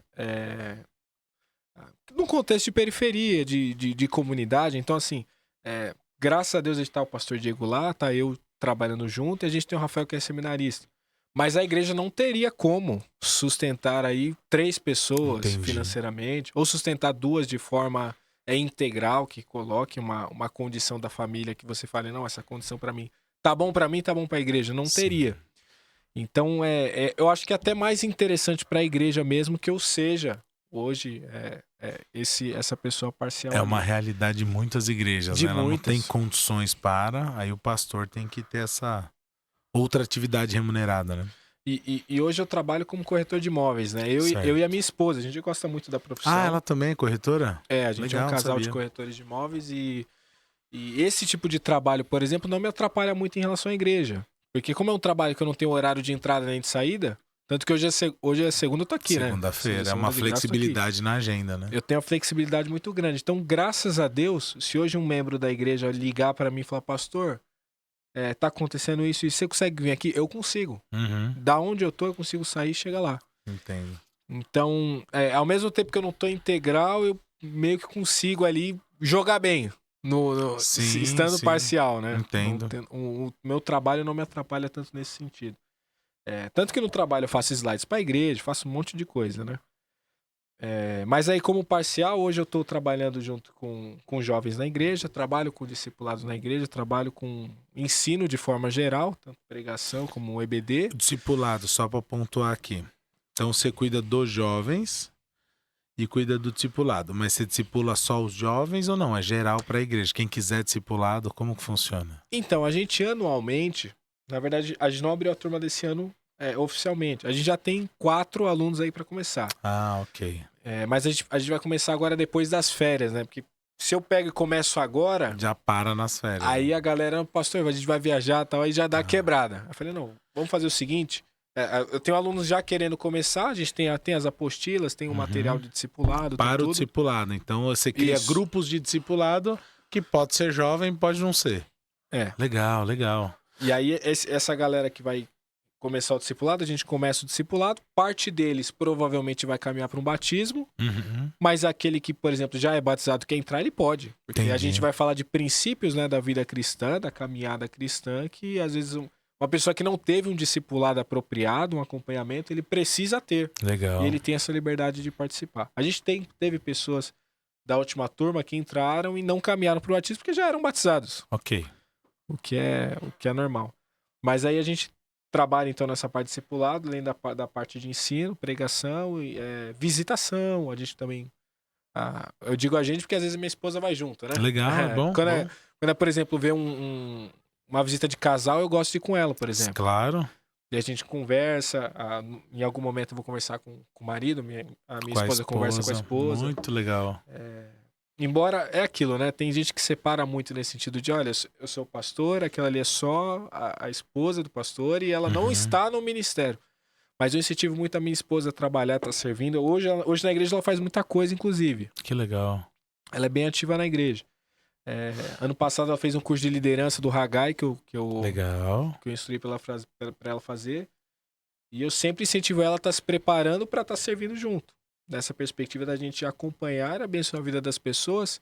Porque da mesma forma que eu assisto a igreja de forma geral e, por exemplo, o ministério para a parte masculina, eu preciso que a minha esposa, de repente, ela possa me dar um auxílio fazer o outro lado, pro feminino, né? Muito importante. Se você pega uma situação de uma jovem da igreja, a gente tem irmãs da igreja, a gente tem senhoras, a gente tem pessoas... Mas às vezes ela quer um aconselhamento específico que, de repente, a esposa do pastor capacitada, ela consegue chegar e falar, olha, esse período você tá passando, vai nesse caminho, vai nesse viés. Já cometi esses erros, não vai por aí, vai para cá. Sim. Então é importante... a gente ter essas referências, né? Eu acho que a sua esposa também acontece muito a mesma coisa, né? Sem dúvida. Na Bibisa do e muitas vezes, assim, até a igreja espera um pouco isso, né? Isso que às vezes tem que tomar um cuidado, né? Sim. Às vezes o pessoal associa, não, a esposa do pastor... a pastora. Tem gente que já fala isso. A esposa do pastor é pastora. Fala, calma, jovem. Vamos devagar. Ela não é pastora. Mas, por exemplo, a Gabriela, ela abriu mão do trabalho que ela tinha, de tudo que ela fazia para estar comigo no ministério. Então, por exemplo, essa parte com as moças, com as meninas e tal, eu falo, ó, coisas espirituais, conta comigo pra tudo. Agora, coisas mais sentimentais, sexuais, dúvidas, crises, mano, minha esposa tá à disposição. Aí se minha esposa fala, olha, acho que você pode vir junto, aí a gente vai junto num aconselhamento, no discipulado, no que quer que seja. Sim, exatamente. Por prudência. Tem vários aspectos. Para né? que as meninas fiquem à vontade, sabe? De poder conversar, mulher conversando coisa de mulher. Cara, eu acho isso super saudável. E aqui não é uma crítica, não. Eu ao contrário, eu glorifico a Deus porque a minha esposa participa do meu ministério. Ela esteve aqui no episódio passado e trouxe as experiências dela e tal. Mas ela também tem os dons e talentos dados por Deus para ela. Que às vezes não é igual ao meu. Então ela me apoia no ministério... Mas eu também incentivo que ela desenvolva os seus próprios dons e talentos. Então, tem sido uma caminhada de muito companheirismo, assim, que era isso que eu ia te perguntar. Quando sua esposa casou, quando vocês casaram, você já era pastor? Ela casou com pastor ou não? Ainda? Como é que foi esse rolê? Quando a gente estava para caminhar para o nosso casamento, eu fui muito claro com ela. Já nas primeiras conversas eu falei, olha, provavelmente eu vou pro ministério. Tá. Provavelmente... Eu já tava ali junto com o pastor Diego trabalhando. Você já tava na Joaniza, já. E aí eu falei, olha, provavelmente eu vou pro ministério. Tô só te deixando ciente. Você vai comigo? Ela falou, não, vou. Vou com você. Ela falou, nunca quis ser esposa de pastor. Olha. Tem essa. Ela é crente a vida inteira também, não? Crente a vida inteira. Olha a chave virando aí, né? Só que aí ela deixou... Ela... Desculpa. Chega até engasgou, Rafael. Ela deixou claro... não, se você vai, eu vou junto, a gente vai junto. Glória a Deus, mano. Então eu não enganei ela, né? Não, foi né, aquele cara isso que eu tô falando. chegou no processo e Ô, do Deus te nada... abençoe, Flávio, em nome de Jesus. Então, eu falei pra Gabi que ia poder dar minha versão da história no episódio que ela não tivesse, né? Porque o episódio dela falou o que ela quis, aqui eu fiquei quieto. Agora chegou minha vez, meu direito de resposta. O que acontecia? Eu orava, eu já tinha certeza da minha vocação para o ministério pastoral ali nos meus 15 anos. Quando eu comecei a namorar com a Gabriela, eu devia ter uns 23, por aí, 22, 23. Eu já tinha convicção do meu chamado. Então a minha oração era assim, falar, Senhor, eu quero uma companheira, tenho convicção que eu não fui chamado para o celibato. Nem vira essa chave, Senhor, nem quero. Não fui chamado, deixa assim. Mas aí eu preciso de uma mulher de Deus, porque eu preciso de uma mulher que me ajude a me aproximar de Deus, não que me afaste. Então tem que ser uma mulher de Deus. Aí cria aqui, o pessoal fala hoje do funil de vendas, né, de internet, então que você cria um funil. Então é só cristã, beleza. Segundo, ela tem que aceitar ser esposa de pastor, porque eu já tenho convicção do meu chamado.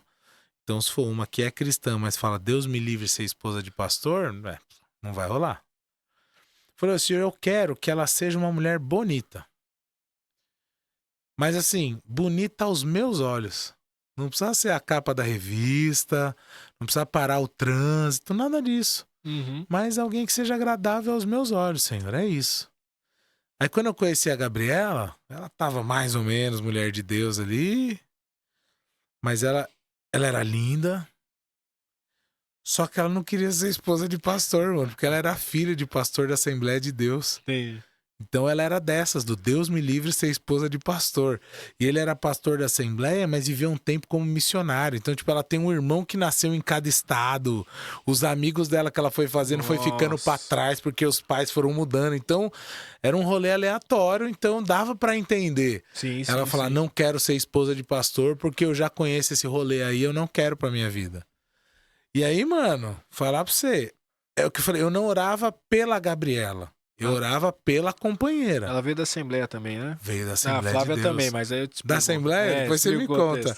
Ela contou aqui no episódio passado. Dá uma olhada lá que você vai conhecer a história da Gabi. E aí, ela chegou visitando tal, foi ficando. Na época eu namorava, ela também... Ela foi ficando na igreja, gente. Vigia na terra, hein? Deixa eu corrigir aqui. Porque tem um público jovem adolescente. Ela chegou na igreja e foi ficando na igreja. Só para esclarecer. Eu também namorava, ela namorava e a vida seguiu. A gente foi amigo e seguiu o jogo. Aí foi passando o tempo e eu nessa oração aqui, depois que eu terminei o namoro que eu tinha, aí a outra também, na minha cabeça, né? Era mulher de Deus, aceitava ser esposa de pastor. A Gabi falava, não, mano, vocês têm que casar. Porque você quer ser pastor, ela quer ser ministra de música? Nossa, eles são um casal perfeito e tal. Então, aí depois eu vi que precisava de mais itens na lista, né? Mas até ali... E aí orando, eu falo, Senhor, tem que aparecer. Tá aí, eu não sei onde tá. Na igreja eu não via isso, não via essas opções. Senhor, aí ela chegou, a gente ficou amigo primeiro. Mas aí uma coisa que virou a chave pra mim, eu não lembro se eu falei isso no episódio com ela, foi o seguinte... Eu cuidava da parte do som da igreja. Esse negócio que você falou, eu fazia de tudo na igreja, mano, eu quase dei risada. Eu falei que só não fui líder das senhoras por motivos óbvios, né? Mas aí eu cuidava do som da igreja e ela da mídia. Eu cuidava toda a sonorização e ela dos slides e tal, não sei o que, tarará. Então a gente ficava lá na galeria e o culto rolando. A igreja lá que eu era tinha um templo grande e tal, então era tudo na galeria e lá embaixo. Aí um dia, cara, eu não lembro o que estava acontecendo na igreja. E ela falou pra mim assim, falou, às vezes a gente ficar servindo a Deus, fazendo as coisas na igreja, assim, né? Mano, me dá uma baita vontade de viver só pra servir a Deus, assim, sabe? Não precisar de emprego, de carreira, de nada, só viver pra servir a Deus. Falei, opa, Senhor, ela acaba de ser promovida ao perfil que eu tô procurando. Agora eu vou mudar as orações aqui. Aí começam as versões dela, que ela fala que são narrativas minhas, né? Eu tenho provas, se necessário, eu as apresento. Mas foi dentro dessa perspectiva também. Ela já sabia que eu queria ser pastor, Por isso ela não queria se relacionar, porque ela tinha sido filha de pastor. E aí acho que a oração do justo pode muito seus efeitos. O coração dela acabou mudando. E a Flávia, como é que foi esse rolê aí? Então, quando eu me tornei corretor de imóveis, que eu era eletricista, né? Até Sim, então, lá, você estudou e tal. trabalhei autônomo, fiz vários trabalhos autônomos e um monte de coisa. E eu falei, não. Aí o meu irmão começou a trabalhar com vendas. Hoje meu irmão é diretor de uma empresa, inclusive de... O Davi? É, Ah, Davi, legal. empresa Vou de trazer o Davi plástico e aqui tal. um dia, me ajuda a convencer ele. Tá. E aí meu irmão trabalhava com vendas, aí um dia numa ligação, eu lembro que eu tava no carro com ele, eu era eletricista, me matava lá no meu trabalho. E aí ele tava no carro, a gente tava indo jogar futebol. Eu fiquei revoltado aquele dia. Se ele ver, ele vai dar risada. Ele tava do meu lado, aí ele fez uma ligação pro cara, ô, não sei o que, tal, não sei o que. Pô, você tá precisando disso aí e tal, a gente tem esse produto tal, pega tal. Ah, quanto você vai querer? Uma carreta tal, não sei o que, beleza tal. A carreta. É. Mano. Aí ele, não, beleza, tal, falou, tchau. Ele olhou pro lado e falou, você não quer trabalhar com vendas? Eu acabei de fazer R$4.000. Ah, não, aí é apelação também, né, velho? Esse convite aí, recusar. O cara faz uma ligação, ganha 4 mil, pô. Você é louco. Aí eu lembro que aquele dia eu falei, caramba, o cara fez 4.000 em 3 minutos. E se eu me matar com elétrica o mês todo, eu não vou fazer 4.000. Sim, entendi. Aí eu falei, não, pera aí, eu vou trabalhar com vendas. Venda, me ensina aí o caminho. Aí o que aconteceu? Eu não quis trabalhar no mesmo ramo dele. Que é um ramo ok. bom, mas assim, é muito corrido e tal, ele sabe que eu sou mais encostado nesse... Não digo... Vai ter com a formiga, rapaz. Mas de ficar- Misericórdia. Agora de encostado, eu digo no sentido da loucura, sabe? De telefone o tempo Tem todo. algumas profissões são mais intensas, É, né? De intenso. venda e tal, de meta, de não sei o quê. E meu irmão sempre foi tem esse muito... perfil. É, meu irmão sempre... Caramba. Ele sempre foi muito ativista, assim, né? Então esse perfil dele de correria e tal, ele pega o telefone e liga e tal, e vai Então pro outro ele gosta cliente, disso, vai não sei o né? quê. Ele Tá. gosta da loucura. É, eu também não gosto tanto, então eu sou encostado também, porque eu odeio isso aí, velho. Meta, bate meta, você bate a Eu não meta. sei o que os você cara pensa sobre aumenta a meta. temperamento, mas eu me classifico como fleumático. Tá, entendi. Então eu sou mais aquele cara, essa Mas pegada eu não... quero essa encheção Essa pra mim. loucura É, não vai. não te atrai, entendi. Aí eu falei, não, mas eu quero entrar em vendas. Aí eu fui vendo um episódio do Roberto Justus, Aprendiz. Nossa, eu gostava do Aprendiz, mano. Teve um episódio que eles mandou os homens pra rua e falou, ó, façam dinheiro, mandou as mulheres pra rua e falou, façam dinheiro. Eu não vou dar nada pra vocês. Voltem e tragam quantidade de dinheiro pra cá. E aí os caras naquele episódio, eu lembro, Nossa, maravilhoso, muito legal. eles foram em frente a uma agência de carro. Eles começaram a levantar placa, fazer um monte de coisa lá. Resumindo, acho que eles venderam tipo uns 5 carros. E eles ganharam uma comissão alta, ganharam muito bem. E aí as moças, elas foram vender bala, fazer as coisas mais simples. E elas venderam muito mais, em muito maior quantidade. Só que elas ganharam muito menos que eles. Teve quantidade, mas não teve o volume da grana. Quando eu vi aquele episódio, eu falei, eu quero trabalhar com vendas e ou eu vou vender carro ou eu vou vender apartamento. Já coloquei Ok. na cabeça. E aí eu fui pesquisar sobre... Aí tem uns corretor olhando e falou, o cara é o maluco. cara- Da onde ele tirou isso? Ele decidiu ser corretor antes de saber o que era, né? Vou vender carro, vou vender casa, apartamento, né? E aí eu entrei na Lopes na época. Lopes, A Lopes foi uma escola imobiliária pra mim. Aprendi muita coisa lá. E no empreendimento da Lopes, chamado Parque da Gamara, hoje tá pronto. É um prédio pronto ali no Brooklyn. Uhum. Na época estava em construção, tinha um standzinho de vendas. No stand tinha muitos evangélicos que eram corretores. Olha. E aí lá eu conheci a Flávia. Ah, ela já era corretora Ela já quando você era chegou nesse corretora. rolê. Caramba. Aí eu conheci ela foi virar corretora com 18 anos. Eu fui entrar na profissão com, acho que 21. Tá. Então, com 21 para 22. Uhum. Só que eu tenho 2 anos de diferença pra ela, Certo. então ela já tinha 1 ano de profissão.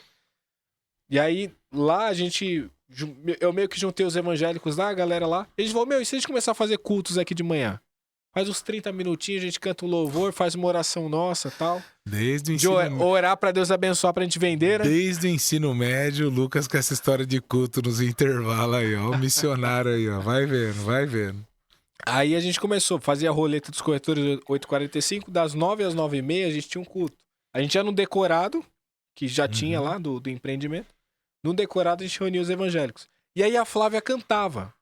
Caramba, cara. Então ela puxava o louvor, sempre cantou muito bem. Eu já vi uns vídeos do Joaniza, canta mesmo. Aí ela cantava, puxava o louvor e depois eu via com a palavra. Então Que você já vê aí a legal, dupla, velho. né? Sim. E a galera, pô, vocês dois são muito, né, dinâmicos e tal, não sei o quê. E aí a gente começou a amizade, mas era só amizade. Eu tinha uma namorada lá, namorei quase 7 anos com ela. Caramba, tempão, hein? E aí aquela história das portas se fechando, inclusive, era a graça de Deus se manifestando pra não casar. Entendi. Eu entendi. Era, era Deus abençoando, mano. Rapaz. Eu acho que Deus tava do céu olhando assim, se eu te der dinheiro, você vai casar. Então fica duro aí, fica pobre que você... Fica sem grana, ô Deus, tem misericórdia. Uma hora você termina. Rapaz, olha, 7 anos é um tempinho, hein? Mas não era um relacionamento saudável. Entendi. Eu não vivia um relacionamento saudável. Entendi. Mas aí pela paixão, o jovem não enxerga, Tá. o jovem tem a sua Mas então quando dificuldade. você virou pra corretagem, você namorava essa outra moça ainda, Eu ainda beleza. tava namorando com ela. Aí eu conheci a Flávia. Aí beleza, tal. Eu até apresentei na época, um rapaz que era próximo de mim pra ela. Ela começou a namorar esse rapaz. Rapaz, tá brincando. Eu falava, não, a Flávia é uma pessoa maravilhosa. Você tem que namorar com ela. Eu não tô acreditando no que você tá me falando. E eu fiz vou... esse cupido. Não, eu vou te falar depois o porquê eu não tô acreditando. Aí eu fiz esse cupido. Aí foi lá. Não acredito. Aí passado o tempo, ela tava namorando esse cara. E o cara, eu não deveria contar essas partes da história, mas a gente tem que falar, né? Conta. Agora conta. A Flávia vai me matar que eu Não vai não. Fala bem dela. Falei de Jesus pro cara, discipulei o cara e apresentei a Flávia pro cara, o cara foi namorar com ela. Extremamente ciumento. Eita. Aí o que aconteceu? Passado o tempo, eu terminei com a minha namorada. Certo. Relacionamento tóxico, ruim. Já era, Sai foi fora. bom pra você. Foi Beleza. bom pra mim. E nesse período, inclusive, eu tava saindo da minha igreja e terminando meu relacionamento. Tava rompendo tudo, assim. Eu tava rompendo em fé.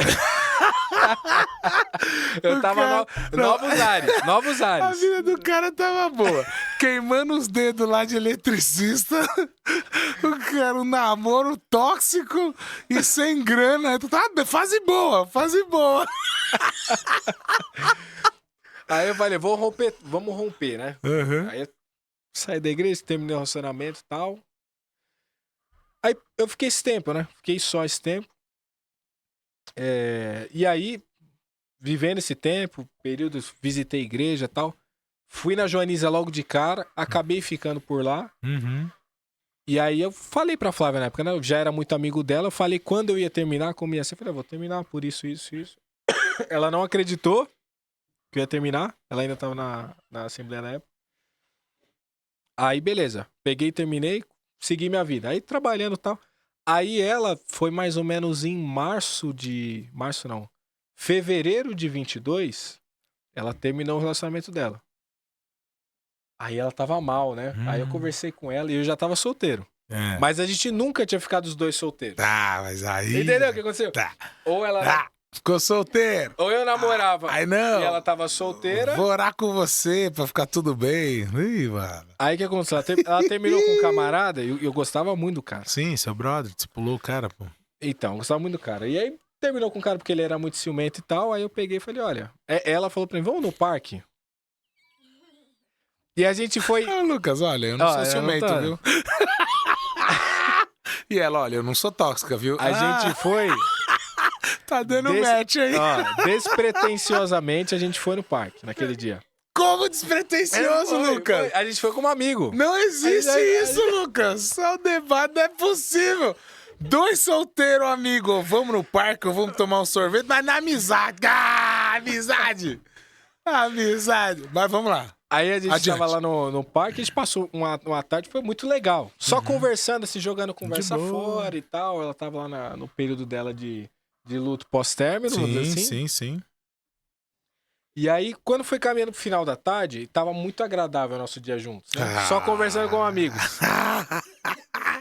Aí, chegando no final da tarde... Você que acredita nisso como amigo aí, você comenta aí e tenta me convencer. Eu mandei pra ela, assim, uma pergunta. Eu falei, e se? Olha lá, o IC surgiu agora, no fim da tarde, depois de um dia inteiro junto, vários anos de amizade, agora, e se? Mas vamos lá, tô concentrado. Aí eu mandei o e se. Quando eu mandei o e se, ela falou, A gente é. Tá Aí a gente voltou. O luto tá passando. O luto tá passando. Aí a gente voltou, a gente foi pegar o mesmo ônibus. Tava chovendo aquele dia, começou a chover aquele dia, a gente foi pegar o mesmo ônibus pra voltar. E aí a gente voltou abraçado um no outro. Mas a gente nunca ficou Tudo tão na próximo. amizade. Então, na amizade. Ah, mano, para, mano. Calma. Que amizade é essa, Na velho? amizade. Aí a gente voltou A abraçado. amizade voltando abraçado no parque e depois do IC. Ok, vamos lá. Mas aí a gente abriu horizontes que a gente nunca abriu. Antes, Sim. nesse sentido de se abraçar e falar, meu, eu acho que é isso. Encaixou o abraço. Encaixou. Tanto que foi, 3 dias depois a gente se encontrou de novo. Aí a gente começou a conversar com o Prezal pra casar. Direto, Tá direto. vendo? Porque a gente era 3 anos direto amigo. Começou num dia e 3 dias depois tá falando de casar, mas nada a ver. Era só amizade e abraço apertado. Ô, mano. Aquela história, Deus mandou que nos amassemos. Não, que nos amássemos. Errou, aceito aí. Aí começou a falar de casamento já. Do nada, já começou a falar de Cara, olha casamento. só. Isso foi em março, mês seguinte. Certo. Né? Era o final de fevereiro pra março. Só que tava recente Do brother lá. brother. Uhum. Aí, enfim, a gente acabou caminhando nesse sentido. A gente casou em 7 meses, foi tudo muito rápido. Caramba, cara. 7 meses a gente já ajeitou as coisas e casou. Já era. A gente casou em outubro de 22. Certo. Tanto que eu me apresentei pro pai dela chegando, ó. Prazer, vim porque eu vou casar com sua filha. Em breve, inclusive. Cheguei assim, já jogando ele se virar. E aí ele me recebeu assim meio tal, mas ele gostou de mim e tal. E foi caminhando, minha sogra gostou muito de mim. Família dela cristã também, né? Se eu não me engano. Cristã, todos da Assembleia de Deus. Legal. Aí deixei muito claro pra ela os termos, né? Nas primeiras conversas, inclusive. Ali falei, dos 3 primeiros dias eu já... É que não teve erro, né, o pastor? Sou batista e assembleano. Você fala em línguas? Ela falou não. Acabou. Nossa, olha o ponto.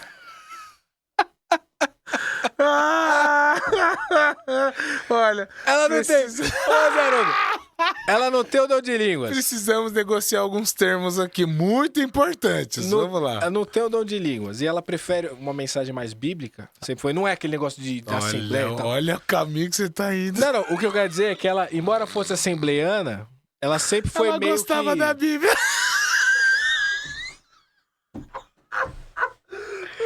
Não. Ela sempre foi bem assim, bem... Equilibrada, sei lá o termo. Equilibrada. Tá. Eu acho que o batista é muito equilibrado. Eu gosto, sou batista por convicção. Só que ela sempre teve essa atitude equilibrada de ser um batista sendo assembleiana. Entendi. Entende? Não, mas a Gabi também visitou esse lugar também, minha esposa. Ela fala que... acho que ela falou no programa. Tipo, falou, ela tava na eu era assembleia, mas ela não assembleiana. tava no rolê da assembleia, assim, de... Ela falou, de eu era bater canela, assembleiana, de não sei o quê. mas tinha alma batista. Ela falou isso aí. Ela falou, acho que ela falou isso no programa. Se não falou, é isso que ela fala. E, cara, eu achei engraçada a história desde o começo, porque o que rolou? Nesse tempo que eu tava orando e a Gabriela falou que queria viver do ministério, aí meu interesse nela, assim, foi de 0 a 100, né? 0 a 100. Resolveria em 3 dias e um abraço também. Mas não foi o caso. Aí uma vez rolou, vai a galera da família pra praia, vamos. A mãe dela não deixava ela sair, mas aí a gente era só amigo. Fomos pra praia. Minha irmã, ela e eu. Só foi os 3 pra praia. Aí beleza e tal, eu falei assim... Ô Paula, cuida das coisas aí que eu vou lá na água com a Gabi. Fomos na praia, eu falei, mano, fechou, é o cenário. Praia, sol e tal, vou voltar namorando pra casa, velho. E aí fui, não falei sim, né? Tentei uma outra abordagem. Ela falou, não, você é um amigo muito especial e não. Rapaz. Vai voltar a pé pra casa, hein, feliz? Minha irmã não vai te levar, não. Então eu tinha tomado esse toco e a vida seguiu, mas eu orando lá. Falei, bom, senhor, pareceu ser a Gabriela, mas agora já parece que não, né? Já, mas ainda não. É escatológico esse namoro aí. E aí eu continuei orando, falei, bom, senhor, pode ser que não seja a Gabriela, mas eu continuo orando por esse perfil aqui, que eu acho que pra mim vai ser bom. Se o senhor tiver uma outra ideia, me fala que eu vou na do senhor. Aí, mano, nisso a gente conheceu, por causa de rolê de associação, um outro brother. Mas pensa no brother, mano. Quando as ideias batem. Sim, Nossa, o cara era muito brother. E ele era filho do pastor de uma das igrejas da associação. Gente boa pra caramba e tal, não sei o quê. Aí quando a gente começou a fazer os rolês juntos, e a Gabi também canta muito. Então ela sempre cantava no louvor, tal, sempre estava envolvida e eu sempre tocando. Né? Aí um dia ele falou, mano, é aquela Gabriela lá da sua igreja. Eu já entendi onde a conversa ia chegar, né? Mas falei, o que tem, mano? Ele falou, o que tem? Aí ele falou assim, mano, não sei e tal, ela é mó bonita e tal. Na sua igreja lá, nada? Falei, nada, velho. Ele falou, nem você? Olha, vai vendo a situação, mano. O cara, nem você? Falei, jovem, nem eu. Gostando dela, velho. Falei, nem eu, mano. Falei, não, mas você nunca tentou nada ali e tal. Falei, mano, vou resumir a história pra você. Se tivesse que rolar alguma coisa, já teria rolado. Então, não foi o caso, segue o jogo. Ele foi brother. Ele foi muito brother. Ele falou, mano, então eu queria desenvolver uma conversa com ela e tal. Eu falei, mano, você nem precisa da minha autorização, não, filho. Ele falou, não, queria trocar essa ideia. Não, fechou, demorou e tal. E aí calhou também deles trabalharem no mesmo bairro na época, na região central ali do Bom Retiro. Então ele trabalhava numa loja, ele na rua de trás, uma parada assim. Aí pronto, aí começaram a conversar, começaram a desenrolar a história e tal, não sei o quê. Resolveram namorar, velho. Falei, putz. Eu falei, tá bom, né? Vamos ficar aqui na oração, ouvindo love songs da cidade, chorando feito um desgramado. Ela falou do Bruno e Marrone, viu, Stephanie, que você viu semana passada? Acho que foi mais ou menos nessa fase aí que o Bruno Marrone entrou na minha vida. Aí, beleza. Aí na sofrência, segue o jogo. Só que eles começaram a namorar. E a Gabi contou aqui que tinha um lugar perto da igreja que a gente carinhosamente chamava de Esfirra Porca. Era um lugar bem limpo, bem higiênico, então a gente deu esse apelido pro lugar. E às vezes de domingo, depois do culto, a gente ia pra lá. Aí mais um domingo aconteceu de novo. Saímos, fomos pra Esfirra Porca. Aí quando chegou lá, ele tava junto, eles namorando, e eu numa situação terrível de sofrência. Mas tava lá, todo mundo junto, segue o jogo. Só que aí, enquanto a gente tava lá, aconteceu uma coisa, mano. Sei lá, quase do capeta, mas hoje eu falo que é de Deus, né? Minha sogra, mano, começou a circular o lugar de carro onde a gente tava. Aí passou uma vez o carro dela, eu falei, nossa, acho que é o carro da mãe da Gabriela. Daqui a pouco passou a segunda vez, ela, acho que aquele carro é da minha mãe. E ela passou mais umas 3 vezes. Acho que ela tava meio que investigando ali, querendo saber, porque ainda não tinha rolado uma conversa com os pais dela e tal. Então, como aquela mãe dela tem esse negócio meio cabrino, investigativo e tal. E aí, quando o cara viu, ele achou o cúmulo. Ele falou, mano, é assim? Sua mãe fica cercando desse jeito, não sai de cima? Não, Deus me livre, não sei o quê. Naquele dia o cara foi embora, mano, e não voltou mais, e não teve mais namoro, e não teve mais nada. Até que eu entendo ele, depois de um tempo eu entendi, né? Depois de tempo eu entendi a visão que ele teve, né? Eu também tive, mas acabei encarando, né? Mas então ela acabou namorando com um brotherzão meu. Ainda que tenha sido um pouquinho de tempo só por causa dessa situação. Porque 1 mês? Talvez 1 mês. Entendi. Nem sei se isso tudo, mas eu acho que foi cerca disso, né? Mas... O do meu brother lá foi 7 meses. Não, mas eu fiquei muito na friend zone. Manja que é friend zone? Sim. Então você fica de amigo ali. O dia que eu vi ela entrar no carro, embora com ele, eu falei, mano do céu, como eu sou burro. Mas não, tava lá na oração. Eu falei, mano, segue o jogo. Então ela namorou com ele um tempo. Acho que chegou 1 mês e pouco. Aí, Stephanie, você vai entender agora da onde que veio que ela fala que é um terror psicológico, né? Porque ela falava assim, porque eu tenho pouco amigo e tal, não sei o quê, então eu não quero ficar com você, porque se não der certo, eu vou perder um amigo. A conta dela não tava errada. Só que eu falei pra ela o seguinte, falei, só que é assim, enquanto você ficar escolhendo inimigo pra namorar, aí que não vai dar certo mesmo, velho. O namoro começa na amizade. Se a nossa amizade tá dando certo, tem tudo pra dar certo o namoro. Falei assim, e se você continuar me dando fora, pode ser que você tá perdendo o homem da sua vida. Aí que ela falou, você tá mandando os e-mails terroristas. Eu falei, não é terrorista, filho, é isso. A verdade é essa. Aí foi muito engraçado. Putz, era pra entrevistar o Lucas e eu tô falando mais que a tia do Yakut aqui, né? Mas enfim. Aí foi interessante que uma irmã dela veio de outro estado pra cá e foi numa época que eu tava desempregado. E a Gabi trabalhando. Aí eu e essa irmã dela ficamos andando pela cidade, porque ela não era daqui. Então a gente ficou andando pela cidade. Aí um dia a irmã dela chega pra mim e fala assim: posso te falar uma coisa, Aruto? Eu falei: posso. Você gosta da minha irmã, né? Eu falei: claro que eu gosto, mano. É minha amiga, tal. Não sei o que. Falei: não. Seu interesse nela não é amizade, não. Você cuida dela. Seu olhar brilha. É, tipo assim, ela falou: você gosta diferente. Aí eu fiquei meio sem graça. Falei: quer saber? Gosto e tal e tal. E aí, como a gente começou a falar desse assunto, a gente começou a se falar ainda mais. E fala e não sei o que. Na verdade, ela tinha um interesse num outro amigo meu. Só que a Gabriela não foi essa conta que ela fez. Ela falou: mano, ele tá indo pra cima e pra baixo com ela, todo dia, passeando na cidade. Vai no Play Center. Você chegou a conhecer o Play Center, não? Conheci. E vai no Play Center, e vai não sei aonde, mano. O Haroldo tá pegando minha irmã. Ela falou que ela tinha essa convicção. E aí ela ficou com ciúmes.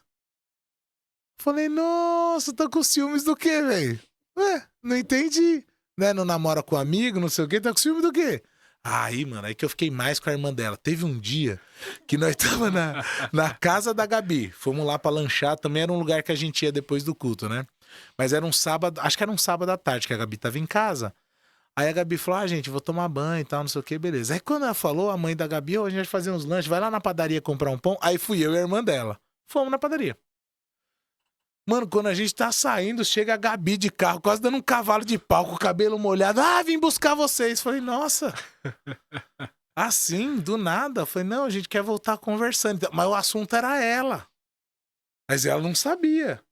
Essa irmã dela já tava de trelelê com esse meu amigo e eu passando um pano pra eles e eu trocando ideia com ela, tipo, sobre ela. Mas a Gabi não sabia. Então ficou cheio de ciúme, cheio de ficar cercando, rodeando. Falei: nossa, mas que engraçado, né, velho? Que engraçado. Me deu um baita de um toco no pôr do sol na praia, um lugar certo pra começar um romance. Né? Não, só faltou chegar os mariachi tocando. Tomei um toco na praia e agora tá com ciúme da irmã. Ah, se liga, tio. Aí, pouco tempo depois... Aí, não, mentira. Aí teve uma... Depois do culto, fomos pra casa dela, que era uma festa surpresa pra uma outra jovem da igreja. Aí lá eu falei de novo com ela. Falei: mano, ó... não sei o que, eu tenho um sentimento por você. Então ela: não, sabe o que é? Namoro com um amigo. Aí a mãe dela fez a mesma coisa que ela fez com o carro, agora ela fez lá na sala dela. A gente tá trocando ideia no sofá, ela passou lá umas 10 vezes. Parecia um limpador de para-brisa lá, velho. Não parava de passar na frente do sofá, tomei outro toco. Não, você é meu amigo, tá? Fiquei com raiva. Não quero ser amigo de ninguém também, tá? Mandei os e-mails pra ela, mas aí o que aconteceu? Acho que por isso que deu certo. Porque eu não quis jogar. Eu falei assim, mano, já me declarei. Já tomei 2 tocos. Um no pôr do sol na praia, outro na casa dela. Falei: mano, já era. Falei: agora eu preciso me afastar. Sim. Pra eu não ficar sofrendo. Haja Bruno e Marrone, né, velho? Falei: eu vou me afastar. Aí comecei a me afastar. Aí nessa que eu comecei a me afastar e que a irmã dela chegou bem nesse meio tempo, ela ficou doida. Ficou doida. Passou alguns domingos, queria conversar com você e tal. E a gente foi na porca. No fim, a gente começou a namorar na frente da esfirra porca. Um dia eu conto com mais detalhes, mas foi o dia que a gente conversou. Aí ela veio e falou assim: não, mas é assim... Ela falou isso aqui, né? Que, tipo, pra ela era uma mudança de vida. Aceitar namorar e na cabeça dela já casar com um pastor era ir contra muito daquilo que ela não quis muito tempo. Uhum. Então ela chegou pra mim e falou: então eu quero namorar com você, mas tem uma condição. Qual? Tem que ser pra sempre. Aí eu cruzei o braço e falei: pra sempre? Eu falei: faz 15 dias que você não queria nada, agora você quer pra sempre? Eu falei: não é muita mudança, não? Aí ela falou: não, que pra mim é mudança de vida e tal, não sei o quê. Aí ali a gente começou a namorar, eu fui falar com os pais dela, e aí fica pra um outro episódio que foram uns rolês interessantes também. Mas aí a gente namorou acho que 1 ano e 7 meses, mano. Começamos em fevereiro de 2007, casamos em dezembro de 2008. Mas fica aí o ensino aí pra todo mundo que tá assistindo. Jovens, não precisa namorar 2 anos não, ó. 7 meses, 1 ano e 7 meses, tá bom? Não, mano, conto ou não conto, conto ou não conto, conto ou não conto. Vou contar. Teve um episódio que, assim, a gente namorava, mas não... Tem tempo ainda, Stephanie? Tá acabando já, né? Tá. Teve um episódio que eu queria que ela fosse passar o ano novo com a minha família. Aham. Porque minha família tinha meio que uma tradição, minha tia fazia lentilha, era aquela coisa toda, às vezes tinha amigo secreto e tal, queimava os boletos. Já viu essa coisa, não? Queimar boleto? Tipo, você pega os boletos que você pagou, ou do ano corrente ou do outro ano, e os comprovantes você queima tudo, não preciso mais, tal. Tinha um bagulho desse na minha família lá. Sim. Então, todo ano a gente passava na igreja e da igreja pra casa da minha avó, porque na casa da minha avó moravam outros 3 tios, então as famílias já estavam lá. Juntava tudo lá. E eu queria que ela fosse de 2007 pra 2008. Aí, tinha que ir lá pedir pra minha sogra. Aí fui lá e falei, sogra, pode ir passar o ano novo na minha casa, lá com a minha casa da minha avó, tal, minha tia? Não, minha filha não é pra gandaia. Falei, gandaia? Falei, gandaia, sogra. Você já me viu em gandaia? Eu não sou de gandaia, eu sou caseiro. Meu rolê é igreja. Vai na igreja de um, vai na igreja de outro, vai no acampamento de um, meu rolê é igreja, não tem gandaia. Minha família é toda da igreja, não tem gandaia, nem na minha casa, nem na minha família. Minha avó é fundadora de igreja, para com isso. Meu pai é diácono.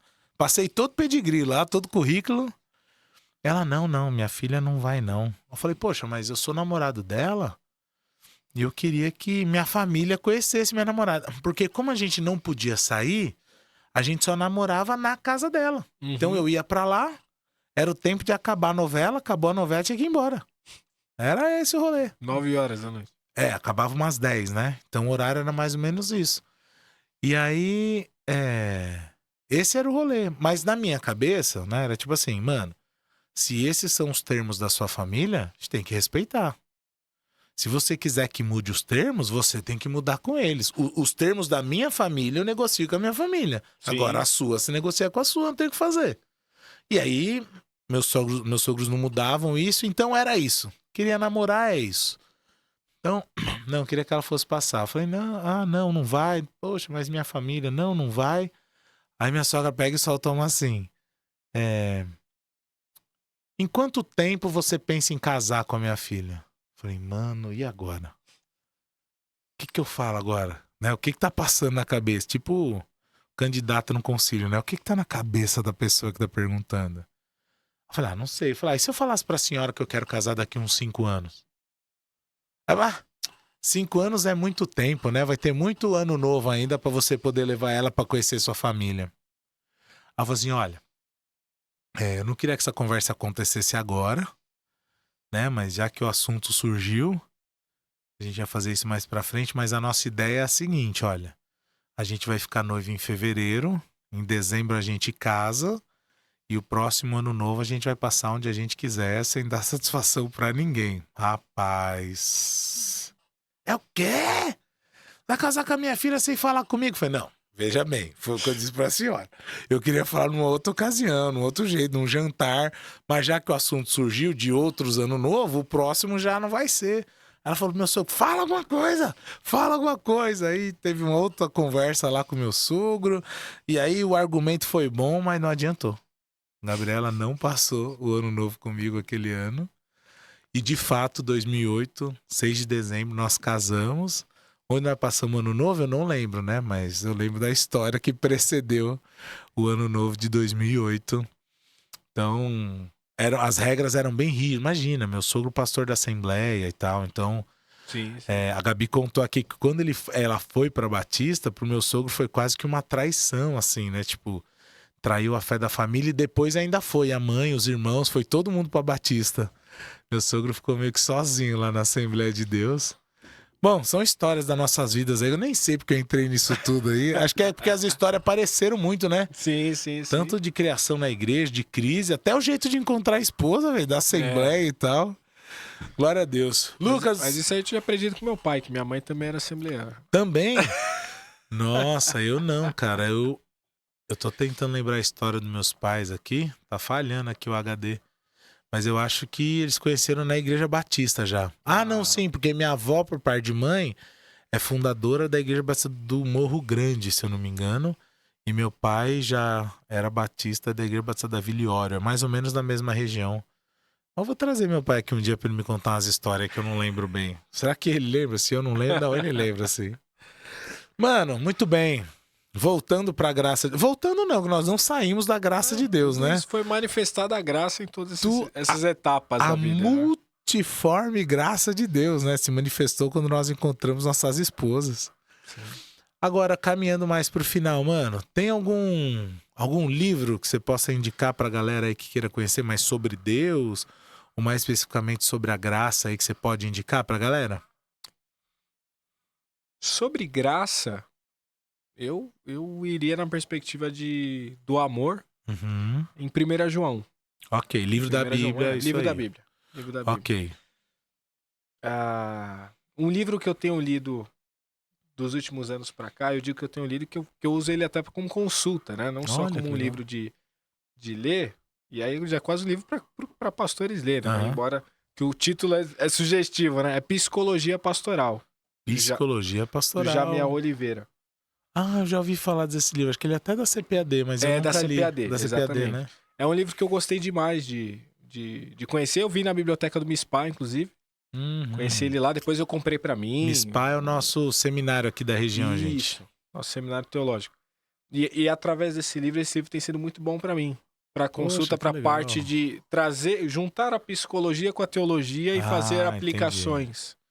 Interessante. Porque hoje a gente lida com pessoas, a gente fala com pessoas, a gente fala de muitas áreas, né? E esse livro ele é muito abrangente. Muito legal.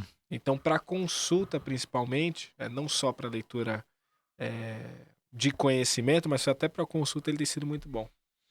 Legal. É um Conheci livro que eu indicaria tanto para quem é pastor, porque é sugestivo, mas até para uma pessoa de fora. Porque ele aborda vários assuntos, né? Isso. Da área da psicologia. Então você é um pastor que acha que a psicologia é do bem, né? Sim, Vamos né? dizer assim. Do bem. Não, porque eu já conheci pastor que a psicologia é do diabo. Falei, ô jovem, segura, você tá precisando de terapia.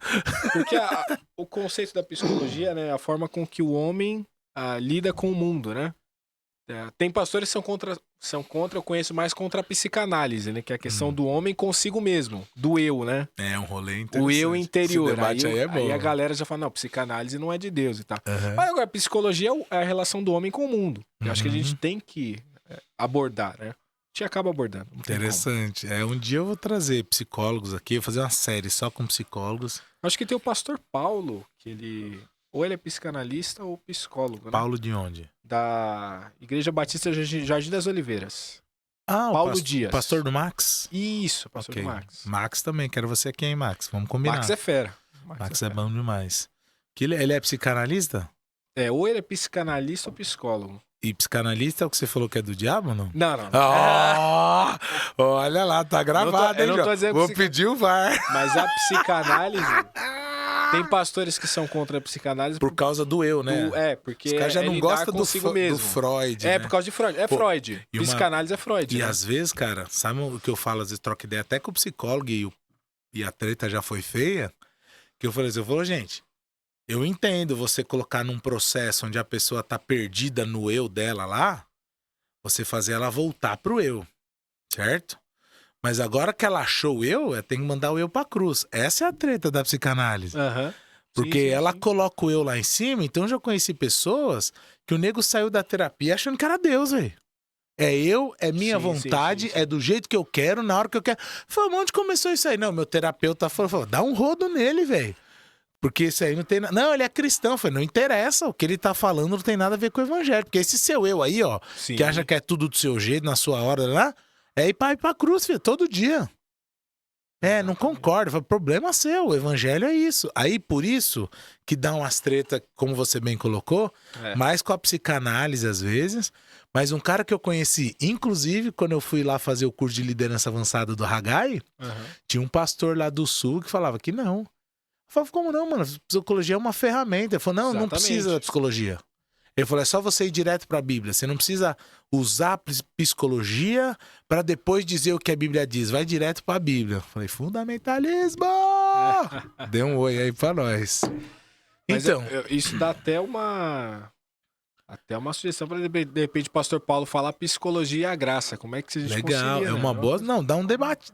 O Fel, que passou o episódio dele algumas semanas atrás, ele tá estudando psicologia. Legal. Quando ele chegou aqui, A gente trocou tanta ideia de reino de Deus, de evangelismo, não sei o que, eu esqueci, mano, de entrar no assunto da psicologia. Mas eu vou trazer, eu conheço uns psicólogos aí, Legal. vou trazer aqui até pra ter uma terapia grátis e tudo mais. Colocar as coisas no lugar. E Lucas, pra gente encerrar agora, de verdade, me traga outro assunto agora. Tá bom. Alguém, velho, pra vir aqui, pra também falar sobre a graça de Deus. Alguém que se fala, pô, essa pessoa é legal, a história, a forma que a graça é na vida dela. Eu acho que tem um monte Uhum. de pessoas que eu poderia recomendar. Mas eu acho que você poderia trazer o... desculpa. Não, tá tudo bem. Tá tudo bem. Eu acho que você poderia trazer aqui o pastor Leandro Gonzaga. Leandro Gonzaga. O pastor Quem é? Leandro joga bola com a gente. Ah, o Leandro de Parelheiros? É, o Leandrão. Ó, é que eu não vou dar o parabéns, porque o programa vai ao ar num dia diferente. Mas hoje é aniversário dele. Sim. Aniversário dele. Parabéns, Legal. pastor. Atrasado, Legal, mas no fera. Kairós de Deus, né? A gente aciona o Kairós pra voltar no tempo e te dar parabéns. Eu quero você aqui, Leandrão, de verdade. Isso aí é boleiro. Gente boa demais. Ele é gente boa e eu tenho certeza que vai Gostei. ser Eu uma não sabia que era bênção. Gonzaga. Pra É. mim era pastor Leandro de Parelheiros o nome dele. É o pastor da PIB de Parelheiros, é brother nosso do futebol. O Leandro Ele é eu o camisa conheci no 10. futebol. Ele é o Ali camisa joga 10, bola, hein? joga muito. Eu acho que ele deve ter sido ou tentado ser profissional, algum rolê assim, porque é diferenciado. É difícil fazer gol em mim? É difícil, mas joga bem. Ah, os papos. Lucas, obrigado, meu irmão. Que Foi um alegria prazer. ter você aqui. Legal que... Uma coisa que eu acho muito legal de todo mundo que vem aqui é que o papo rola, o papo flui, mas a gente sempre sai e sempre volta para a graça de Deus, sabe? Sim. Tudo na nossa vida está envolvida a multiforme graça de Deus. Amém. E muito obrigado por você que assistiu até aqui. Só pra gente encerrar, quase que eu esqueci. O último convidado eu já esqueci. Manda uma mensagem direto pro pessoal ali sobre a graça de Deus. Alguém que tá conhecendo, que tá chegando, alguém que precisa da graça pra fortalecer. O que tá no seu coração aí, solta pra galera. O meu conselho para você é: permita os processos que Deus tem para sua vida. Porque em todos os processos que Ele permite na sua vida, a graça dele será manifestada. À medida que você quer viver no centro da vontade dele. A vida pode ser muito injusta, mas Deus é justo. E Ele vai manifestar a graça dele e você vai perceber isso. Amém, amém. Glória a Deus. É isso, gente. Obrigado por você que ficou até aqui. Um beijo no seu coração. Não esquece daquele rolê, lembra? Se inscreve no canal, curte, compartilha. Ajuda a gente a chegar cada vez mais longe aí, levando a graça de Deus. A gente conta com você. Deus te abençoe em nome de Jesus. Até a próxima.